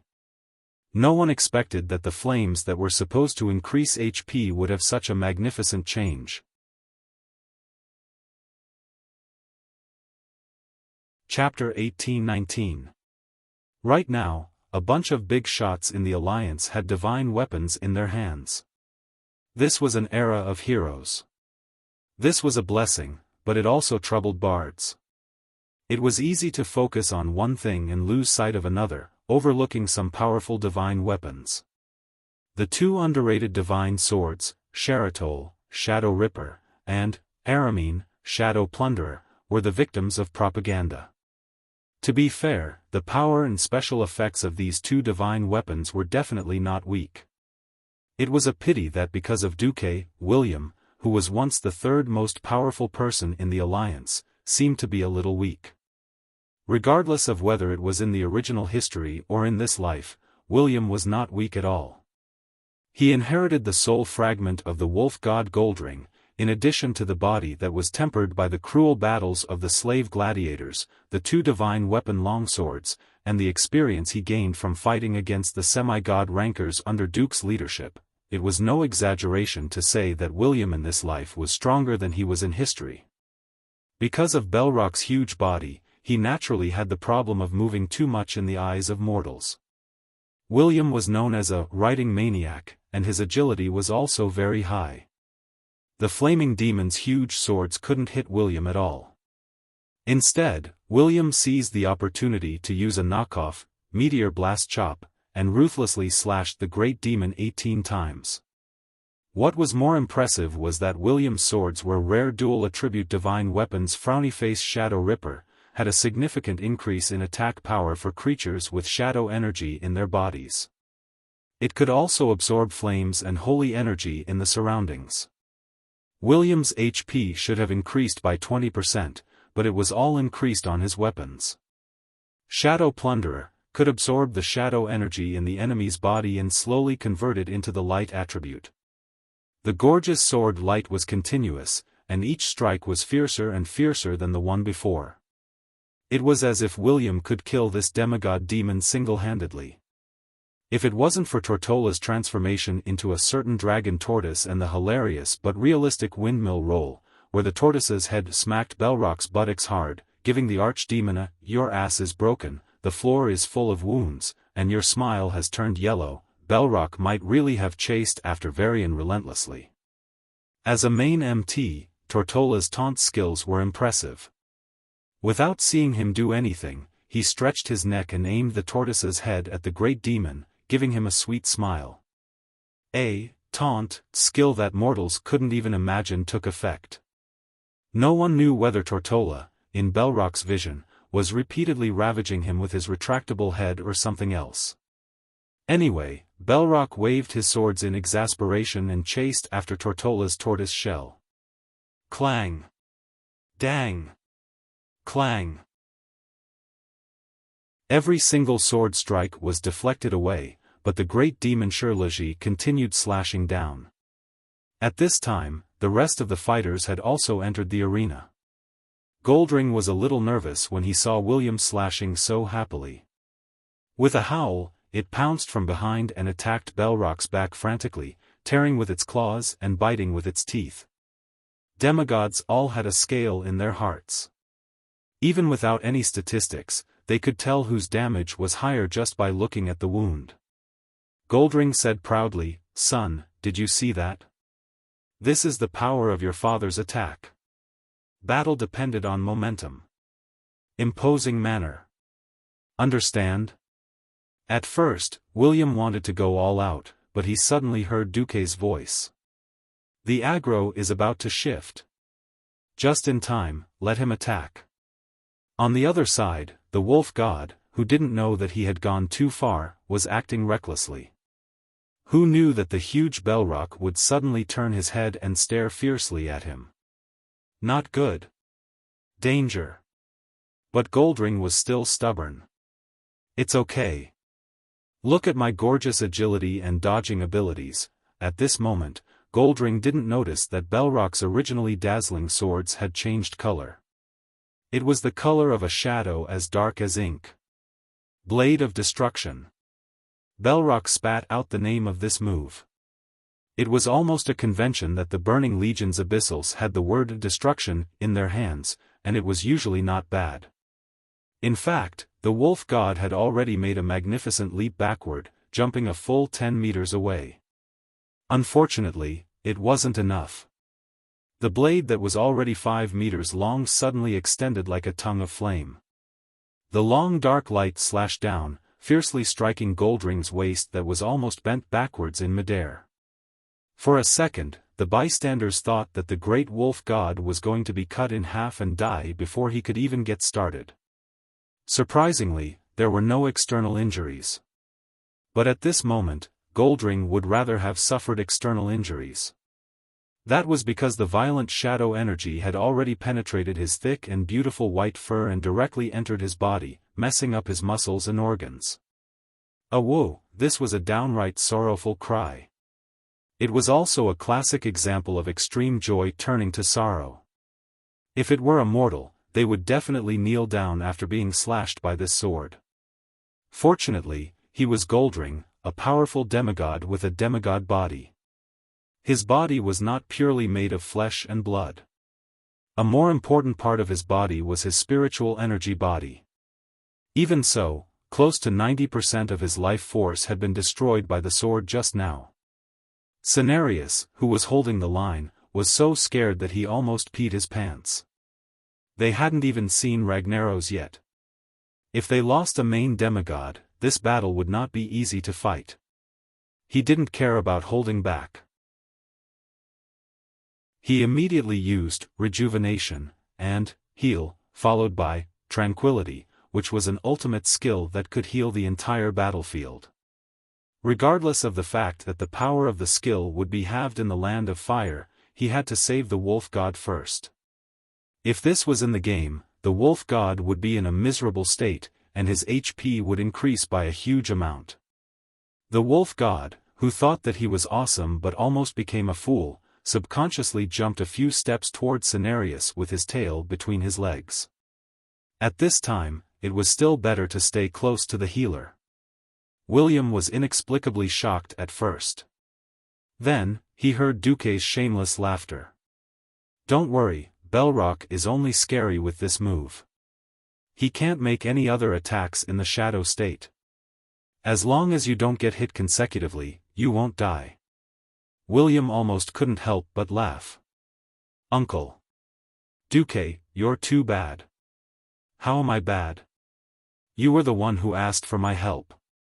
You should be the one who's bad, right? Duque's words made sense. After all, it was William who asked Duque for help. As a gatekeeper, Belrock's specialty was that he could fight and carry. However, he lacked the means to recover, so he could only rely on tricks like ordeal crystal to put his enemies in danger. If they really fought, it wouldn't be a big deal. 3 demigods, in addition to William and Lord Howl, who were powerful enough to kill gods. Belrock didn't last long before he collapsed. Chapter 1820. With the collapse of Belrock's huge body, almost all beings in the Land of Fire noticed the changes in the Land of Fire. In the unstable space of the Land of Fire, in the misty northern sky, a gigantic palace that reached the clouds appeared on the other side of the seemingly endless sea of lava. It was so majestic and tall that it could support both heaven and earth. It had a grayish-black background, some bright red patterns, and some golden runes. This was obviously not the work of nature. This was the palace where the fire demon king, Ragnaros, resided, the Sapphiron Palace. After defeating Lord Laeris, Avina was the first to rush back to see if she needed help. Who knew that she would see Belrock fall as soon as she came back? As the demigod with the strongest eyesight, she keenly noticed another change in the Land of Fire. Look! Avina spread her wings and pointed to a hillside that looked like a stairway to heaven, rising higher and higher. At the top of the hillside, there was a huge circular portal. A moment ago, it was just an empty ring, and within the ring, one could see the sea of lava behind it. If anyone were to pass through the ring so foolishly, they would probably fall directly into the magma and be burnt to a crisp without leaving any bones behind. As Belrock fell, the runes on the ring, which were originally like chicken intestines, suddenly shone with a golden light. Under the illumination of the golden light, a portal with a mysterious and evil aura opened. In the center of the portal, in the chaotic and mysterious aura, there was a ferocious skull that kept flashing. No matter who looked at it, they felt that the skull was opening its mouth at them, as if it wanted to swallow them. This is... Everyone was a little uncertain. At this moment, Duque came over, surrounded by hundreds of fire demons. One of the former guardians of the Land of Fire, the demigod hunter Shanox, humbly bowed to the other demigods and then spoke. That is, flame breach. It can lead to Ragnaros' palace. In fact, although the Land of Fire was indeed the core area of the fire elemental plane, it was actually a cage where the titans of the Pantheon had imprisoned Ragnaros and some overly ferocious fire elementals that couldn't be completely destroyed in a short period of time. Only through this portal can we reach the core region of the Land of Fire.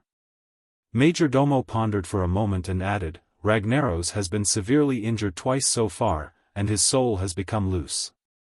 The first time was 25,000 years ago, when the Titans conquered Azeroth. The second time was when you destroyed his doppelganger in the Molten Core. If Master kills Ragnaros in the Sapphiron Palace, he will be erased from this world forever. A person who betrayed his master for glory was never likable. Most demigods did not like Majordomo, but few knew that he had been forced to surrender by Duque. He didn't care anymore. Anyway, he could only follow Duque all the way to the dark. When Duque became rich, he naturally followed suit. If Duque knelt, he could only follow suit. Therefore, completely ignoring the gazes of other existences, Majordomo revealed this big news that was definitely good for the Alliance army. Duque felt a little good. Duke had had enough of enemies that couldn't be killed no matter what. They would often come back to life and resurrect. He didn't want all his enemies to enter the Eternal War list. Wouldn't it be annoying to have them cause trouble again after 30 or 50 years?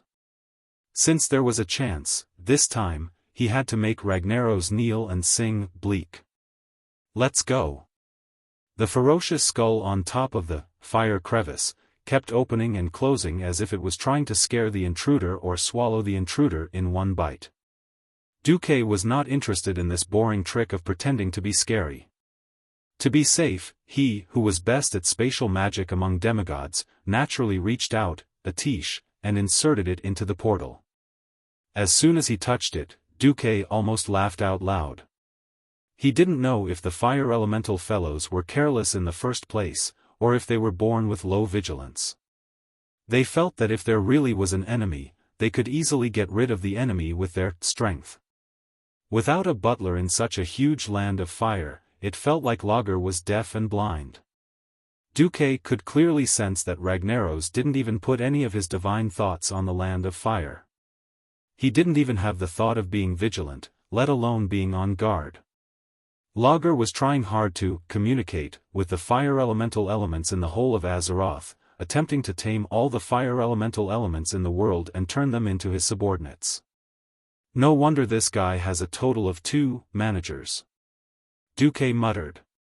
Beside him, Majordomo, who had just eaten the ghost web spider queen and had a chance to become a demigod, had been paying attention to his master's words. He was completely baffled by what he heard.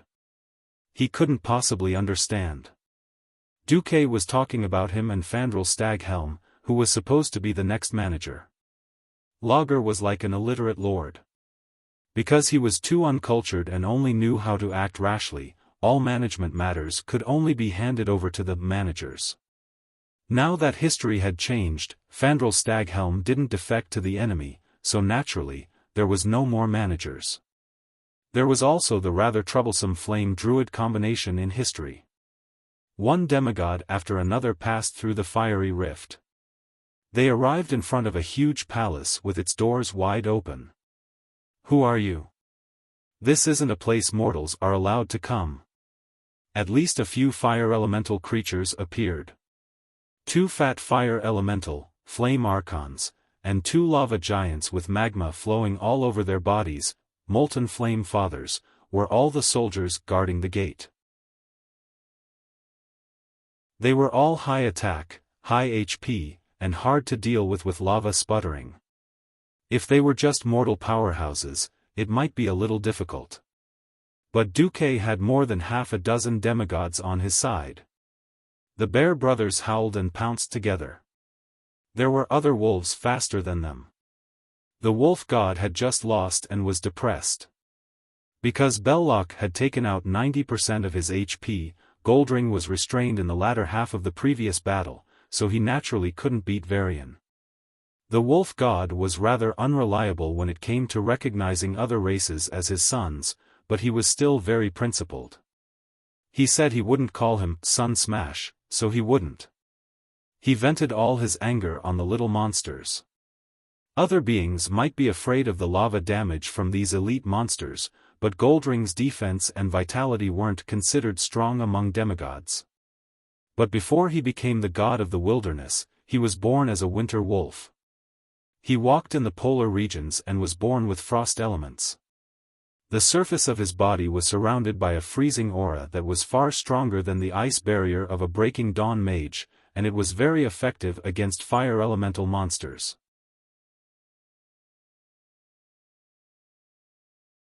Chapter 1821. As the saying went, a cat's hands were cheap, while a dog's mouth was cheap. Duke couldn't figure out whether Goldring belonged to the Meow Star family or the Wong Star family.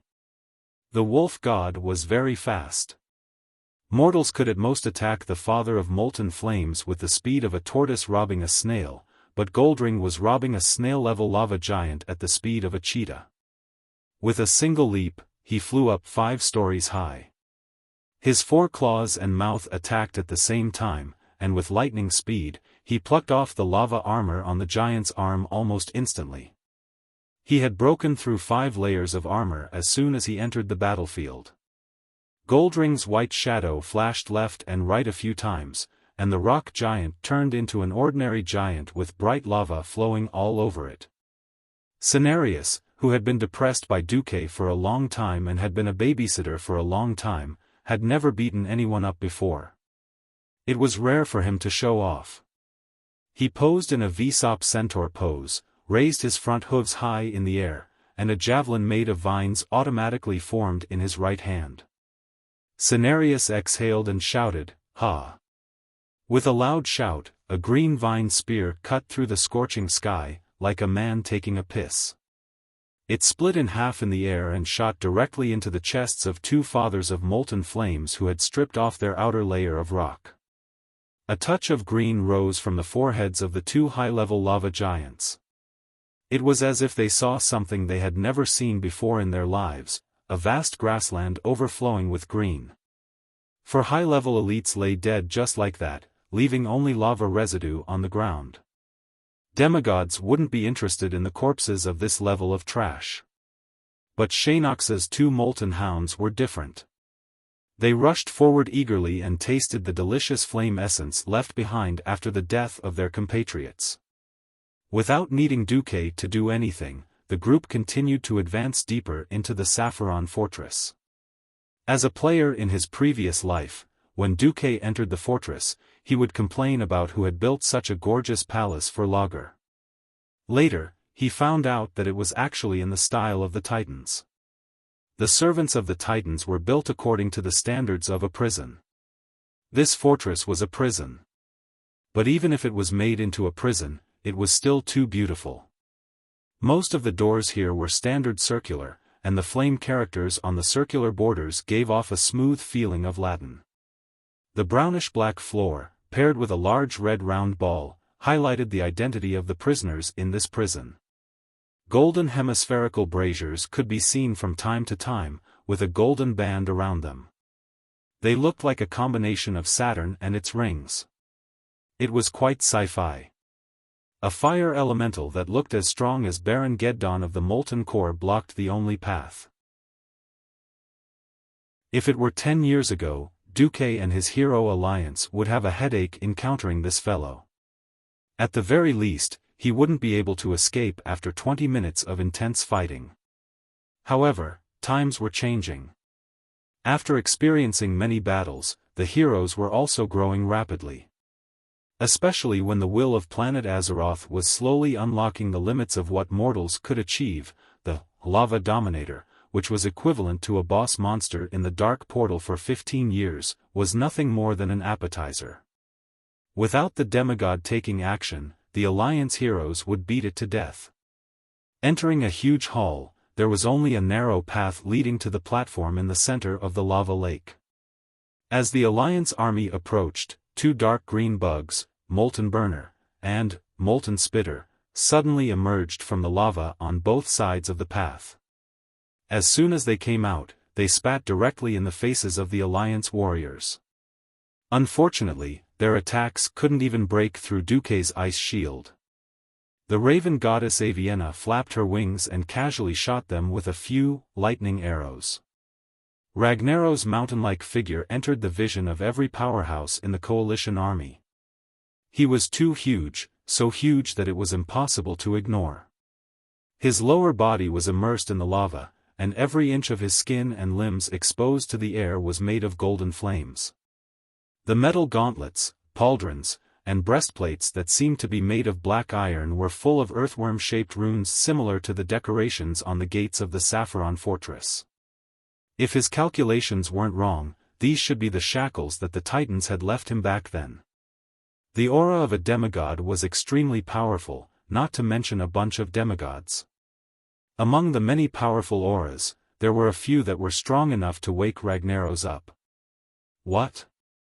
Mortals dare to step into my territory? Ragnaros shuddered. His relatively slow reaction finally caught the soul waves that made him extremely disgusted and angry. Major Domo? Duke Marcus? And Shanox? You traitors!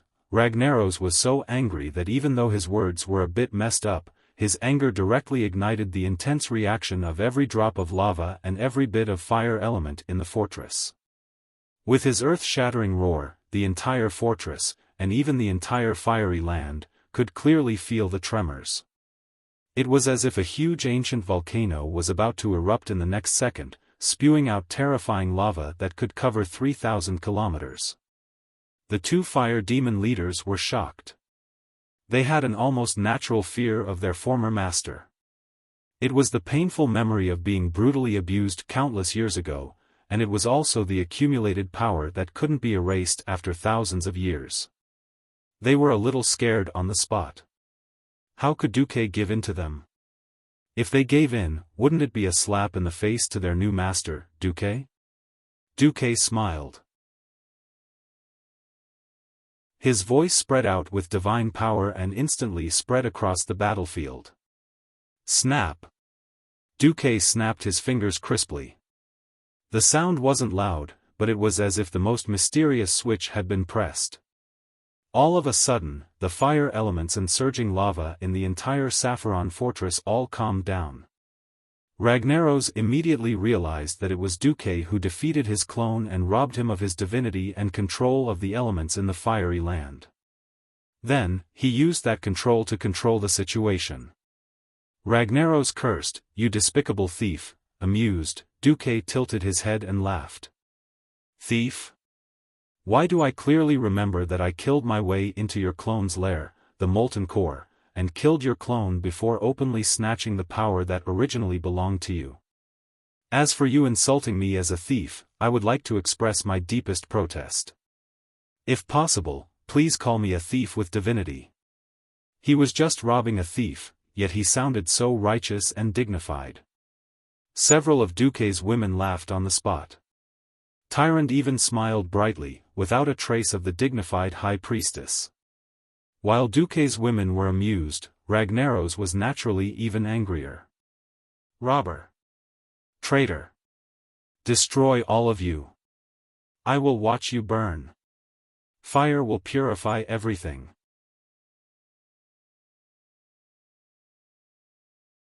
Chapter 1822. Accompanied by Logger's distinctive slogan, he raised the giant hammer in his hand high.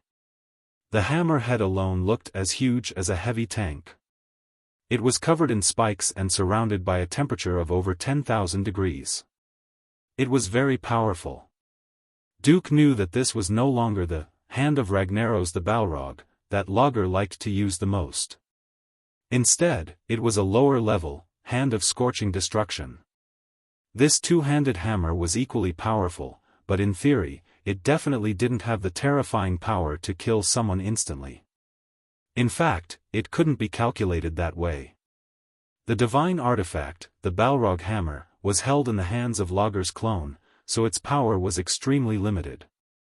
The hand of flaming destruction was an epic weapon, but it was used in the hands of Logger, who was blessed by the fire elements of most of the land of fire. In the end, it was hard to say which weapon was more powerful.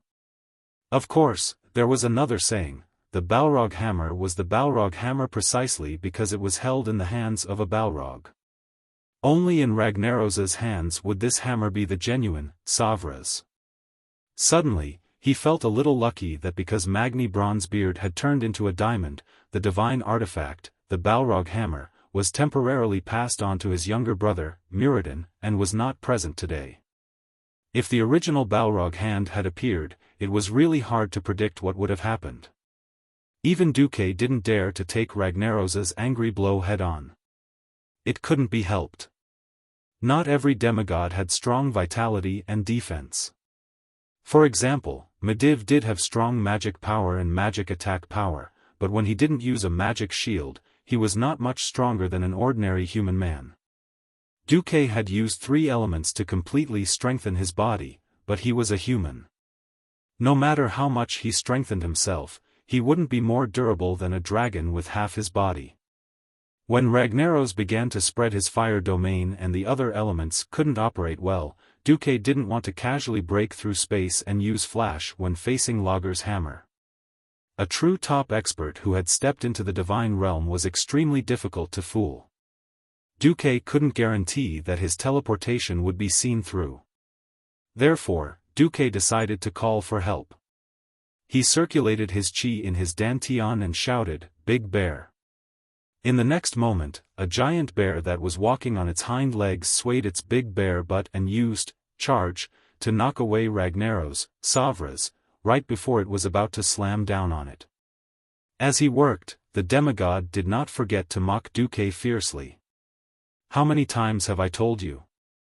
My name is Ushak."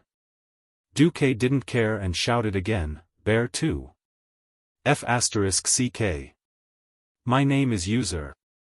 Although he was cursing, Urso, who had mastered elemental power, pounced on Lager. He pulled out a dazzling purple lightning spear from between his gigantic bare paws and threw it at Lager's lava body. Bzzzt bzzzt bzzzt, the destructive power of the wind element produced by the intense lightning clashed with the fire element on Lager's body. It could be clearly seen that the fire elements on Lager's body flinched and retreated. However, with the support of the fire element that was drawn from his lower body, the fire element immediately gained the upper hand. There were many who knew what was good for them. Cenarius immediately shouted, "We have to separate Lager from the land of fire.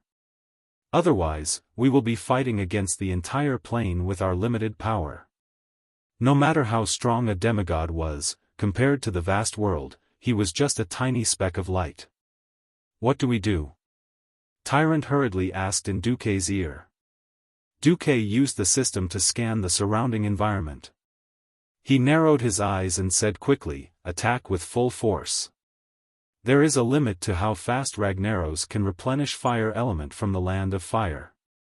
As long as our destructive power is faster than his replenishment speed, we can create an opportunity to separate him from the plane. In terms of pure speed, Iwina was the fastest. However, Iwina's strength was in her detection and perception. The one who could truly attack quickly was the wolf god. Goldring ran quickly on all fours. He sprinted close to the ground, looking like he was flying. He was so fast that the lava trap that Ragnaros had set up was indeed triggered by Goldring's claws. However, the wolf god was too fast. The surging lava spewed 3 stories into the sky. The exploding lava could only cover the afterimage of the wolf god as he moved quickly. Closing in on Lager, who only had half of his body exposed, Goldring was not greedy. With his agile body, he approached the Fire Demon King and quickly waved his limbs. His large white claws scratched the air dozens of times. It looked like he was scratching the air, but in reality, his claws had already released a continuous stream of wind blades containing the power of ice towards Lager. Roar! Suddenly suffering from the extremely destructive elemental attacks, even the thick-skinned Lager could not help but roar in pain. Lager raised the Balrog's hammer high again, but he was hit in the right arm by a huge tortoise shell flying at him. He almost lost his grip on Savras, and dropped his hammer. After Duke cast an ice shield on him, the tortoise god let out a fart. It was not smelly, but it was especially loud. Poof! The hill-like turtle god flew into the air and smashed towards Lager. The extremely hard turtle shell carried Duque's powerful frost aura, and Lager grimaced from the impact. In his rage, Lager did not care whether Tottora did it on purpose or not. He raised his hammer and smashed it at Tottora. The tortoise deity retracted his head into the tortoise shell at a speed that seemed slow but was actually very fast. Yes, he relied on his turtle shell to make a living.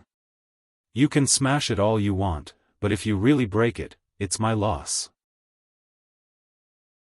After smashing 6 or 7 times in a row, Lager finally came to his senses amidst the pain of being beaten by the other powerhouses. Am I stupid? Why am I hitting a turtle? When the Fire Demon King was about to change targets, the 2 bear monsters raised Tottora's turtle shell and threw it at him. Smack! Lager, whose lower body was hidden in the lava, was tragically hit in the face. Lava flowed out of his large nostrils. Could this be the legendary fire element version of Nosebleed? However, this time, Lager was not fooled. Come out. My children. Protect your king. Countless small inverted triangular fire elementals emerged from the edge of the platform where the Fire Demon King was. They rushed out of the pillars of fire and rushed towards the huge hammer, Savras, that Lager was hammering on the floor. Don't let them touch the hammer. Duque shouted. Ashbringer's bright golden holy light was the first to be unleashed. In less than half a second, all the children of fire on the right side of the platform were wiped out. Imriel stuck out her buttocks as she swung the divine artifact great axe in her hand, which did not fit her size. In a 720-degree arc, happy flames swept across the area, destroying the Son of Fire and successfully absorbing all the fire elemental energy that was escaping from it.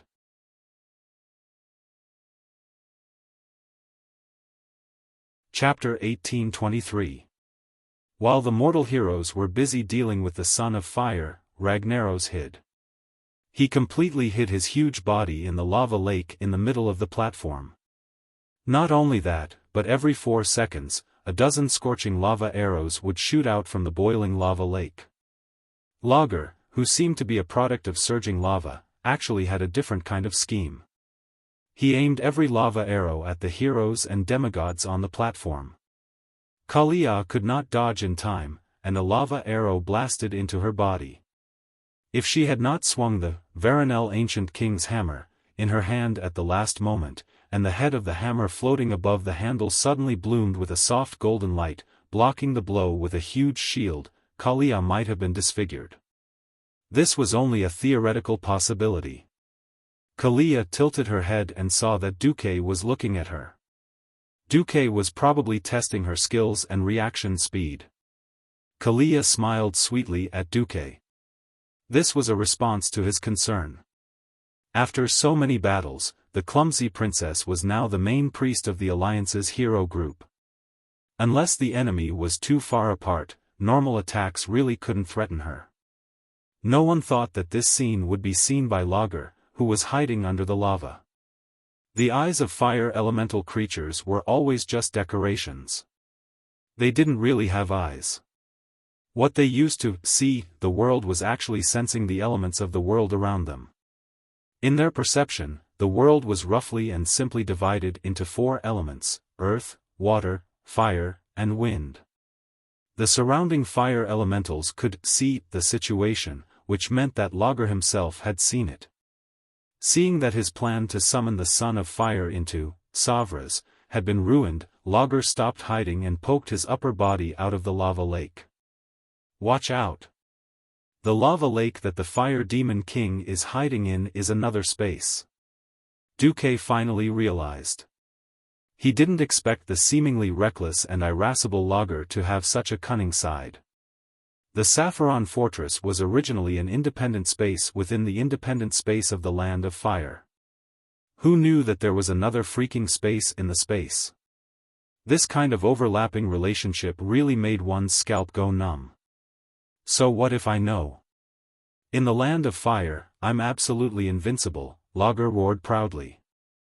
All of a sudden, the Fire Demon King did something that surprised Duque. This move definitely did not exist in Duque's memories.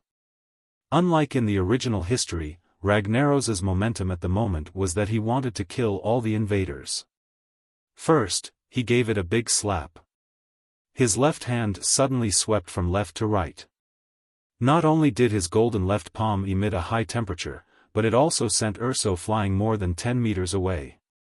At the same time, it also created a lava wave that was at least 10 meters tall and 20 meters wide.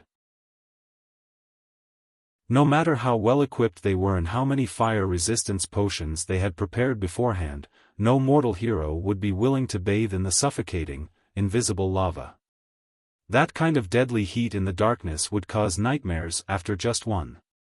The veteran team members who had experienced the Battle of the Molten Core all retreated in a hurry, just like William. He had already rushed to the side of the lava lake and used the holy sword wind created by the dual sword artifact to slash at Lager's waist. Lager swung it horizontally, and he had no choice but to jump out of the attack range of the lava wave. Unexpectedly, this was a feint. Lager didn't intend to use this move to hurt anyone. All the previous actions were just to cover for the fire demon hammer that he had pulled behind him and raised high.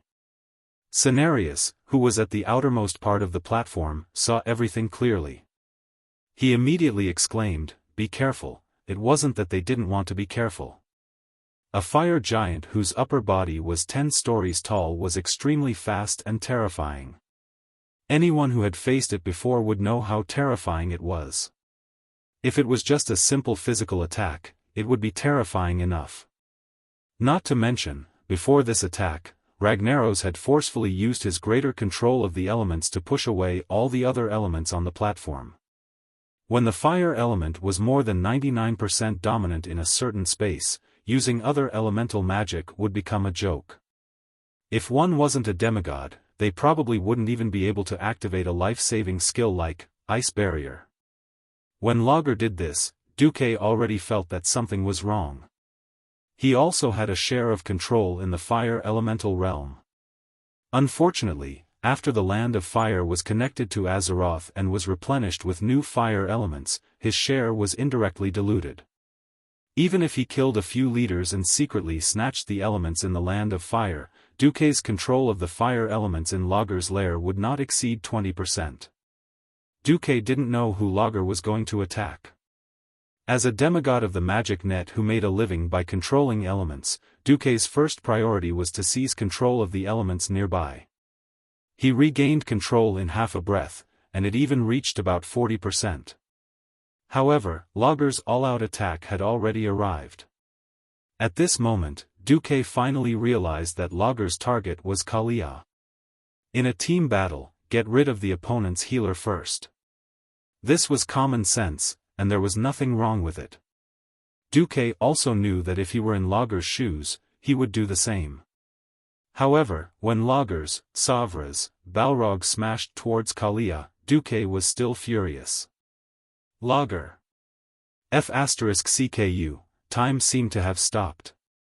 At this moment, there were actually many people who ran over to save the situation. Ushik sprinted over, his bear-like body already flying into the air with his limbs off the ground. On the other side, William brazenly activated the warrior profession skill, Assist. His body turned into a stream of light and rushed towards Kalia. As long as he could catch up, he would block this attack for Kalia even if he had to cross his swords to block it. However, everyone knew that both of them were half a beat too slow.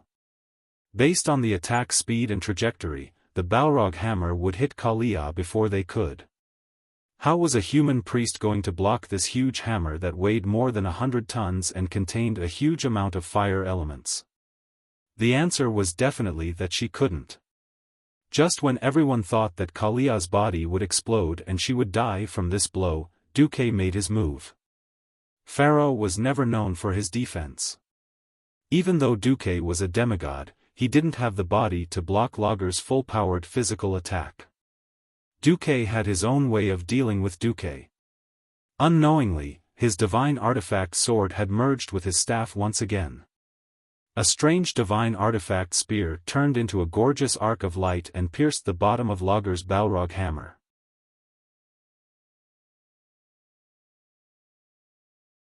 Chapter 1824.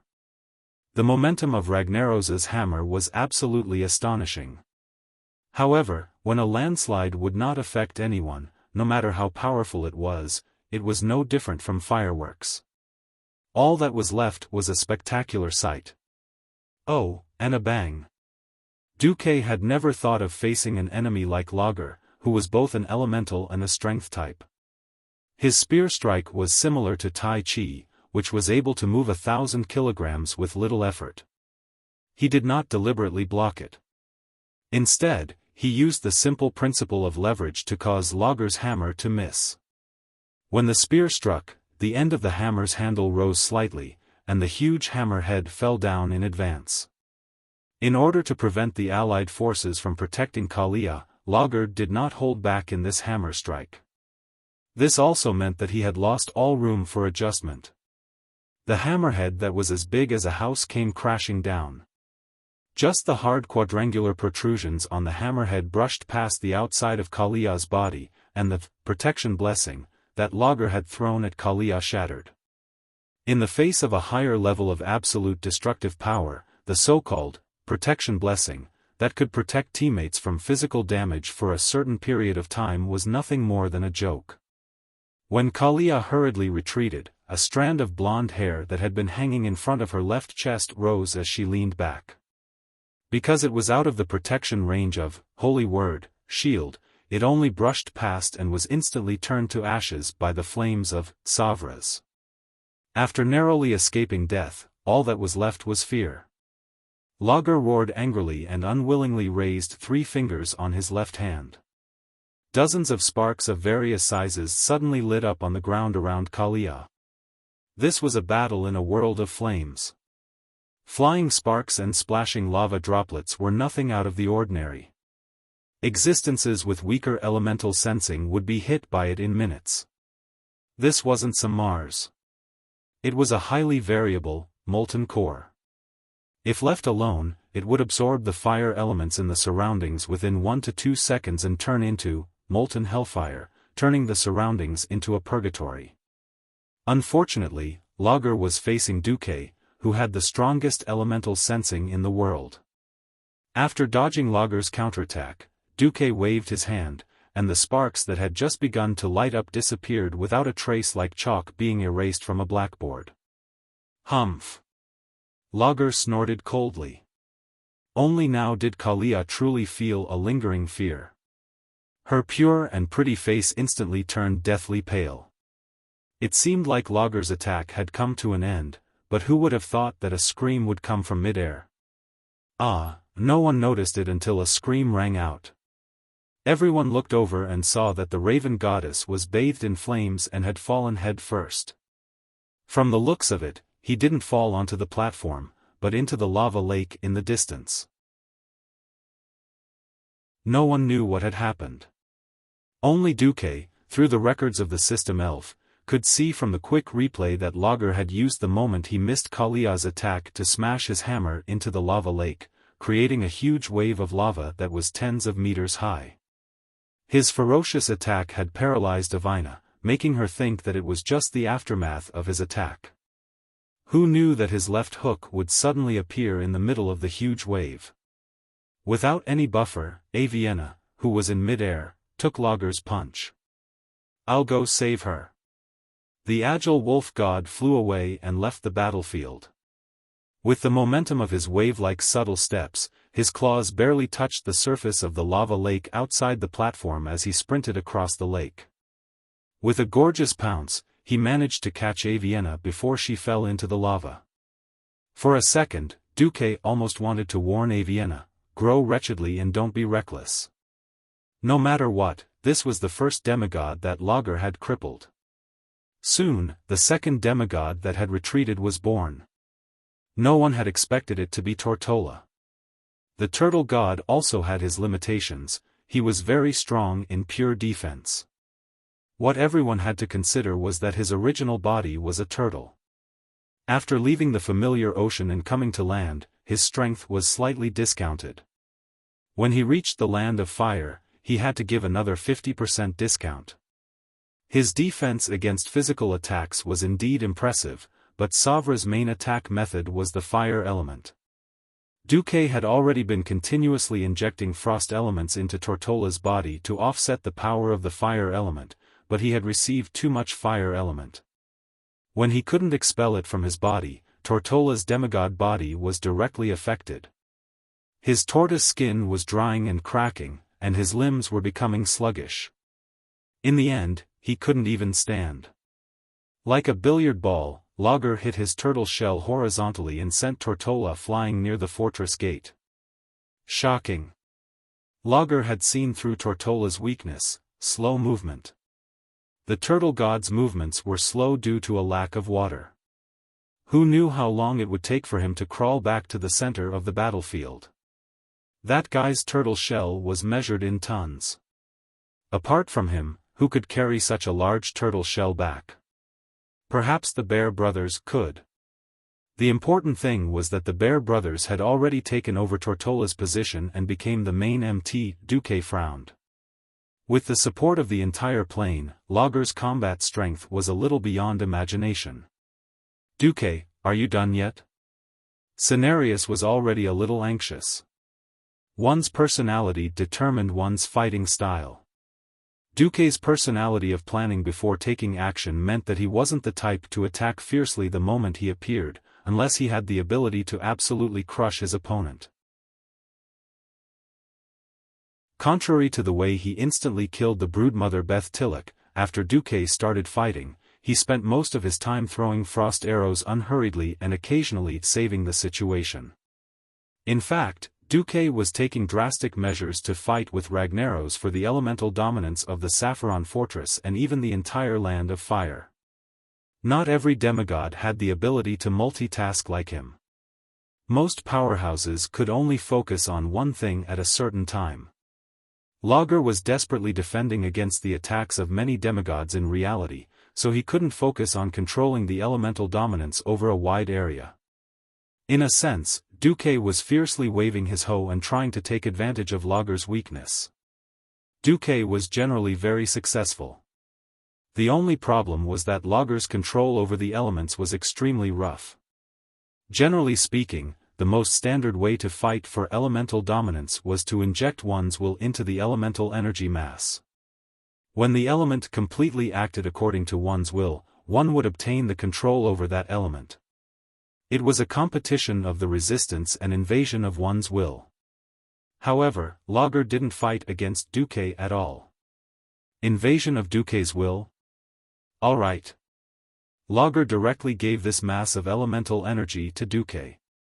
The next second, he directly used an even greater amount of fire elements to break Duque's control over that mass of energy.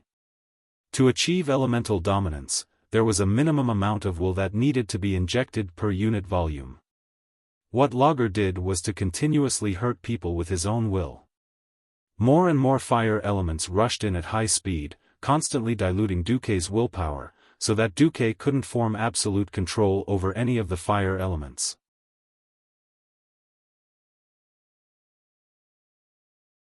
Chapter 1825. For a short period of time, Ragnaros was indeed able to effectively resist the invasion of Duque's will. He did not give up control of the fire elements. However, Duque's will never stopped invading. As time went on, when Lager was unable to inject more fire elements to maintain a diluted state, or if he used elements that Duque had not invaded to replace them, Duque would seize control of the entire land of fire much faster than before. This was a classic double-edged sword. Lager was betting that he could get rid of Duque and his gang before Duque seized power. To be honest, at this point, Duque was no longer in a hurry.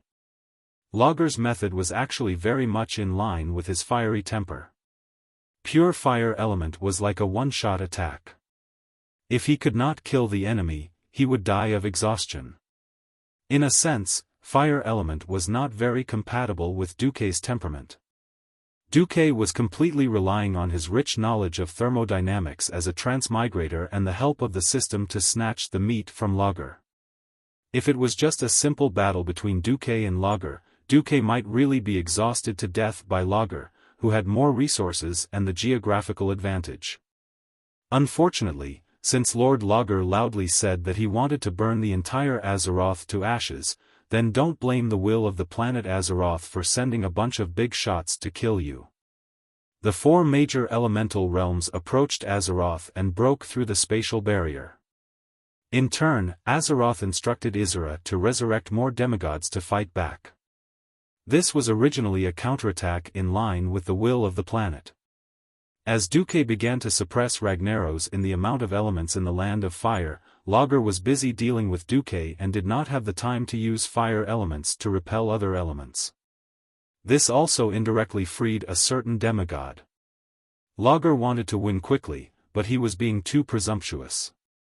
The demigod team had Cenarius, the super healer, on their side. Body-devouring flames. Ragnaros raised his hand and immediately covered 1/3 of the platform with flames. Several mortal heroes and demigods who couldn't dodge in time were bathed in flames. Tranquility. Cenarius raised both his arms and used a powerful healing skill to restore all of his HP back to full. Fiery world. Lager turned his surroundings into a sea of fire again. Tranquility. Meteor strike. Lousy still, Ning. Quiet. I don't care if Lager's moves are ever-changing, Cenarius will just use tranquility to counter it. Who cares if I'm a poisonous healer or a real healer? In any case, the powerful natural healing skill had never stopped on any of the powerhouses. Of course, Lager knew that in a group fight, he had to kill the healer and healer first. After Kalia almost got into an accident, Ushak and User could be considered to have seen through Lager's thoughts. They did not do anything but stood in front of Cenarius, ensuring that they could catch the sledgehammer with their bare hands. The two bear monsters had thick hides and flesh, and they were able to withstand Savra's attack, not allowing Cenarius to be injured in the slightest, nor was his spellcasting interrupted. These three demigods were not the only ones that Lager had to deal with. The raven goddess rested for a while, then spread her wings and flew into the air to attack again. Tortola took a breath and began to prepare for battle again. The wolf god Goldrin's attacks did not stop. This did not even include the attacks of the other mortal powerhouses. Theon, Varian, Hoof. These mortals wielding divine artifacts were not the least bit inferior to the demigods in terms of attack power. Lager wanted to use the Sons of Flames and Sons of Lava to deal with the mortals, but he helplessly realized that his underlings were no match for these mortals. Even without these big shots wielding divine artifacts, the other mortal powerhouses were enough to beat these small fire elementals into pieces. What was even more disgusting was Duque. As Duque's willpower spread through the fire elementals, Lager began to be unable to use the fire elementals to disperse the other elements into the surrounding space through the void. Using a high concentration of elements to disperse the other elements also meant that willpower had entered. Duque wanted to fight against Lager's willpower, so if Lager used his own willpower to fill in the gaps, wouldn't that be exactly what Duque wanted? Pure violence could not kill the demigods on Duque's side. Even if they were injured, they would not die. After a short while, even if they were on the verge of death, they would revive on the spot and continue to fight Lager. Lager felt a little powerless to fight for the control of the elements. As Lager's control over the fire elementals decreased, Cenarius, who rarely used spells other than the nature element, began to use ice element spells. As the leader of the nature element, Cenarius did not only know nature element spells. In fact, he could use many spells that were beneficial to the natural world. A torrential rain suddenly came and extinguished many of Ragnarok's flames. Duke, who had his hands free, summoned quite a number of ice barriers, and even huge ice walls. Any living meteors summoned by Ragnaros would perish as soon as they entered the range of the ice barriers. Unknowingly, the scales of victory were tilting towards Duque's Azeroth powerhouses. This time, Lager finally felt a great threat. He realized that even in his own lair, he would not be a match for these ferocious demigods in a head-on battle. An indignant roar reverberated throughout the entire fortress.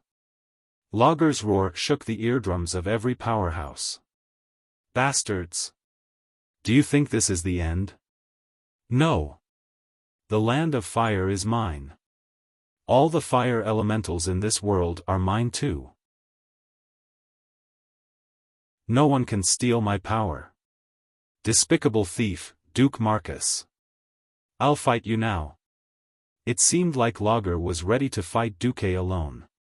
Unexpectedly, he was as ferocious as a tiger, but in the end, he was a coward.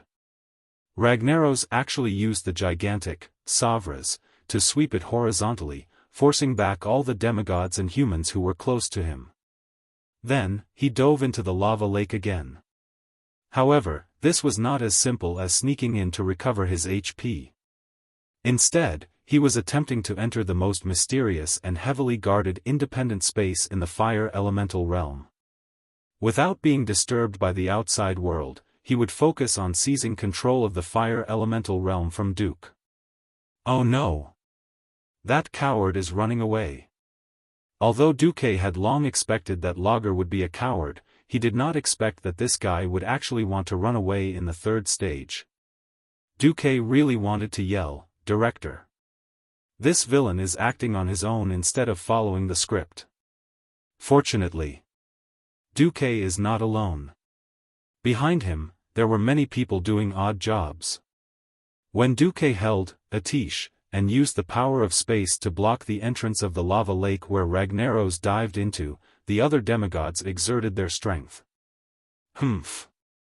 Briar and Bramble stretched out their huge claws, and their 4 bare paws directly grabbed the entrance that Logger was trying to close. They would not close it no matter what.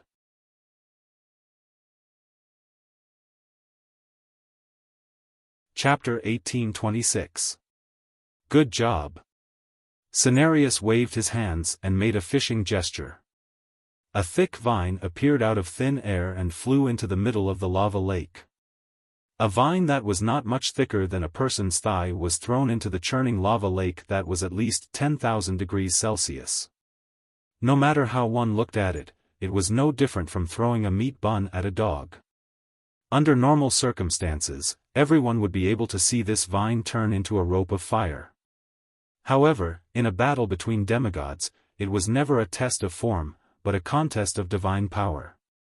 Be it energy or elements, there had never been absolute restraints. After obtaining the even more mysterious and powerful Titan force in the universe, everyone was even more clear that all the different types of elements were just different manifestations of energy. Under certain conditions, elements could transform into each other. If not for the fact that everyone had worked together to weaken Logger's vitality to a certain extent, and Duque had stolen a lot of Logger's elements while everyone was besieging Logger, Cenarius would never have let the vine, which had condensed most of his divine power, be thrown into the lava lake. The plant element was already at a disadvantage against the fire element. Now, it was completely different. Even though it was a vine that was thrown in, Cenarius could completely feel that the lava would silently separate after touching his vine. It felt like what he had thrown in was not his own vine of life, but a real fishing line on a fishing rod. Around the fishing line was not the terrifying lava that could destroy the world, but ordinary clear water. It was as easy as fishing in a small river in the Grey Valley forest. If Ragnaros, the fire demon king, was also considered a fish, then he must be a big fish. A super big fish. Originally, it was absolutely impossible to see one's own fingers in the lava. The Logia vine had no detection ability at all in there. Under the guidance of Duque's fire element spy, the vine that was connected to Cenarius' life and soul easily found Logger, who had not dived too deep. It smoothly tied a slippery knot on Logger's neck and directly pulled Ragnaros' body. I caught him. Come and help. Cenarius yelled. Apart from Duque, who was still leaning on Atish and focused on preventing the spatial rift from closing, almost all the demigods rushed to Cenarius' side. The turtle god Tatora arched his body and made his turtle shell the fulcrum of the vines. Xiongda and Xiong-Er were the strongest. They grabbed the vines and pulled them out like a tug-of-war. Goldring's strength was not too weak. He bit at the very end of the vine and used all his strength to pull it towards the walkway leading to the platform. What was hilarious was that the demigod fire demon hunter Shanox, who had been watching from afar and was too embarrassed to do anything, or rather, he was afraid of angering Logger, his old master, but he also came to help. As the saying goes, everyone kicks a wall when it's down. Logger relied on his gigantic physique, which was at least 10 stories tall, to begin with. However, there were too many demigods here.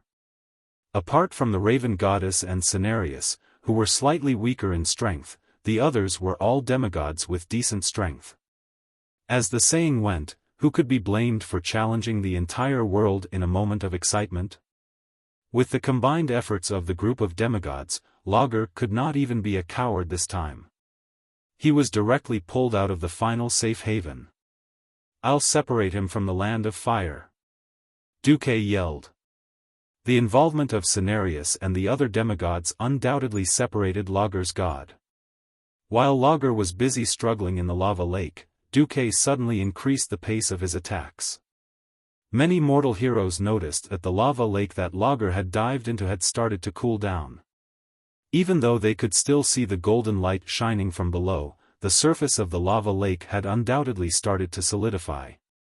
It was a grayish-black color that appeared after volcanic ash cooled down. The next moment, Logger's gigantic upper body was pulled out of the lake. In the center of the lake that was starting to cool down, Logger discovered that he could not break free from the damned vines, so he simply broke through the rock wall and stepped out with one leg. Then, he used the other leg. Before the lava completely cooled down and solidified, Ragnaros's entire body finally appeared on the platform. When his gigantic body was pulled out by the vines, Hoof exclaimed when she saw Logger's appearance. "Oh my God! Logger was actually pulled out by you guys in his underpants." It would have been better if she had not said that. Now that Hoof said that, the group of Alliance heroes burst into laughter. Back in the day, Logger's clone was so high-end and magnificent.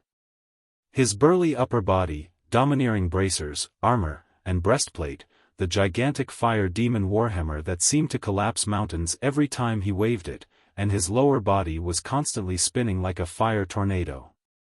Ragnaros, who was in the molten core, undoubtedly gave everyone a supreme epic feeling. The description of the Fire Demon King from the heroes made countless busybodies in the tavern sigh with emotion. The children who worshipped the heroes were also moved. What the hell was this Logger? It would have been fine if they did not look at his lower body. One look and they felt that he was not just one level lower. Although everyone could imagine that he was a humanoid creature with 2 hands and 2 legs. This Logger was only wearing a pair of short metal underpants, and his crotch armor was like a huge black iron anchor that was swinging around. It was easy to think of things like tiger penis or elephant penis. Forget about that. Compared to Logger, who was wrapped like a conical bucket, it was easy to think that Logger was actually like a sissy in a skirt who suddenly shyly went back to his room. Originally, he thought that the room was too hot, and in order to cool down, he only wore underpants and wandered around his room. It was at this moment that a bunch of unromantic bastards grabbed him out of his little nest and wanted to beat him up. This was really out of character. "You've angered me. You've really angered me. I'll come out now and crush all of you into ashes." Logger's threat might sound powerful the first time, but after hearing it for a while, it sounded like the laments of a defeated dog. Hee hee. Hee hee hee hee. At some point, the mortal heroes had already started to surround him and sneer. All the demigods were even more eager to fight.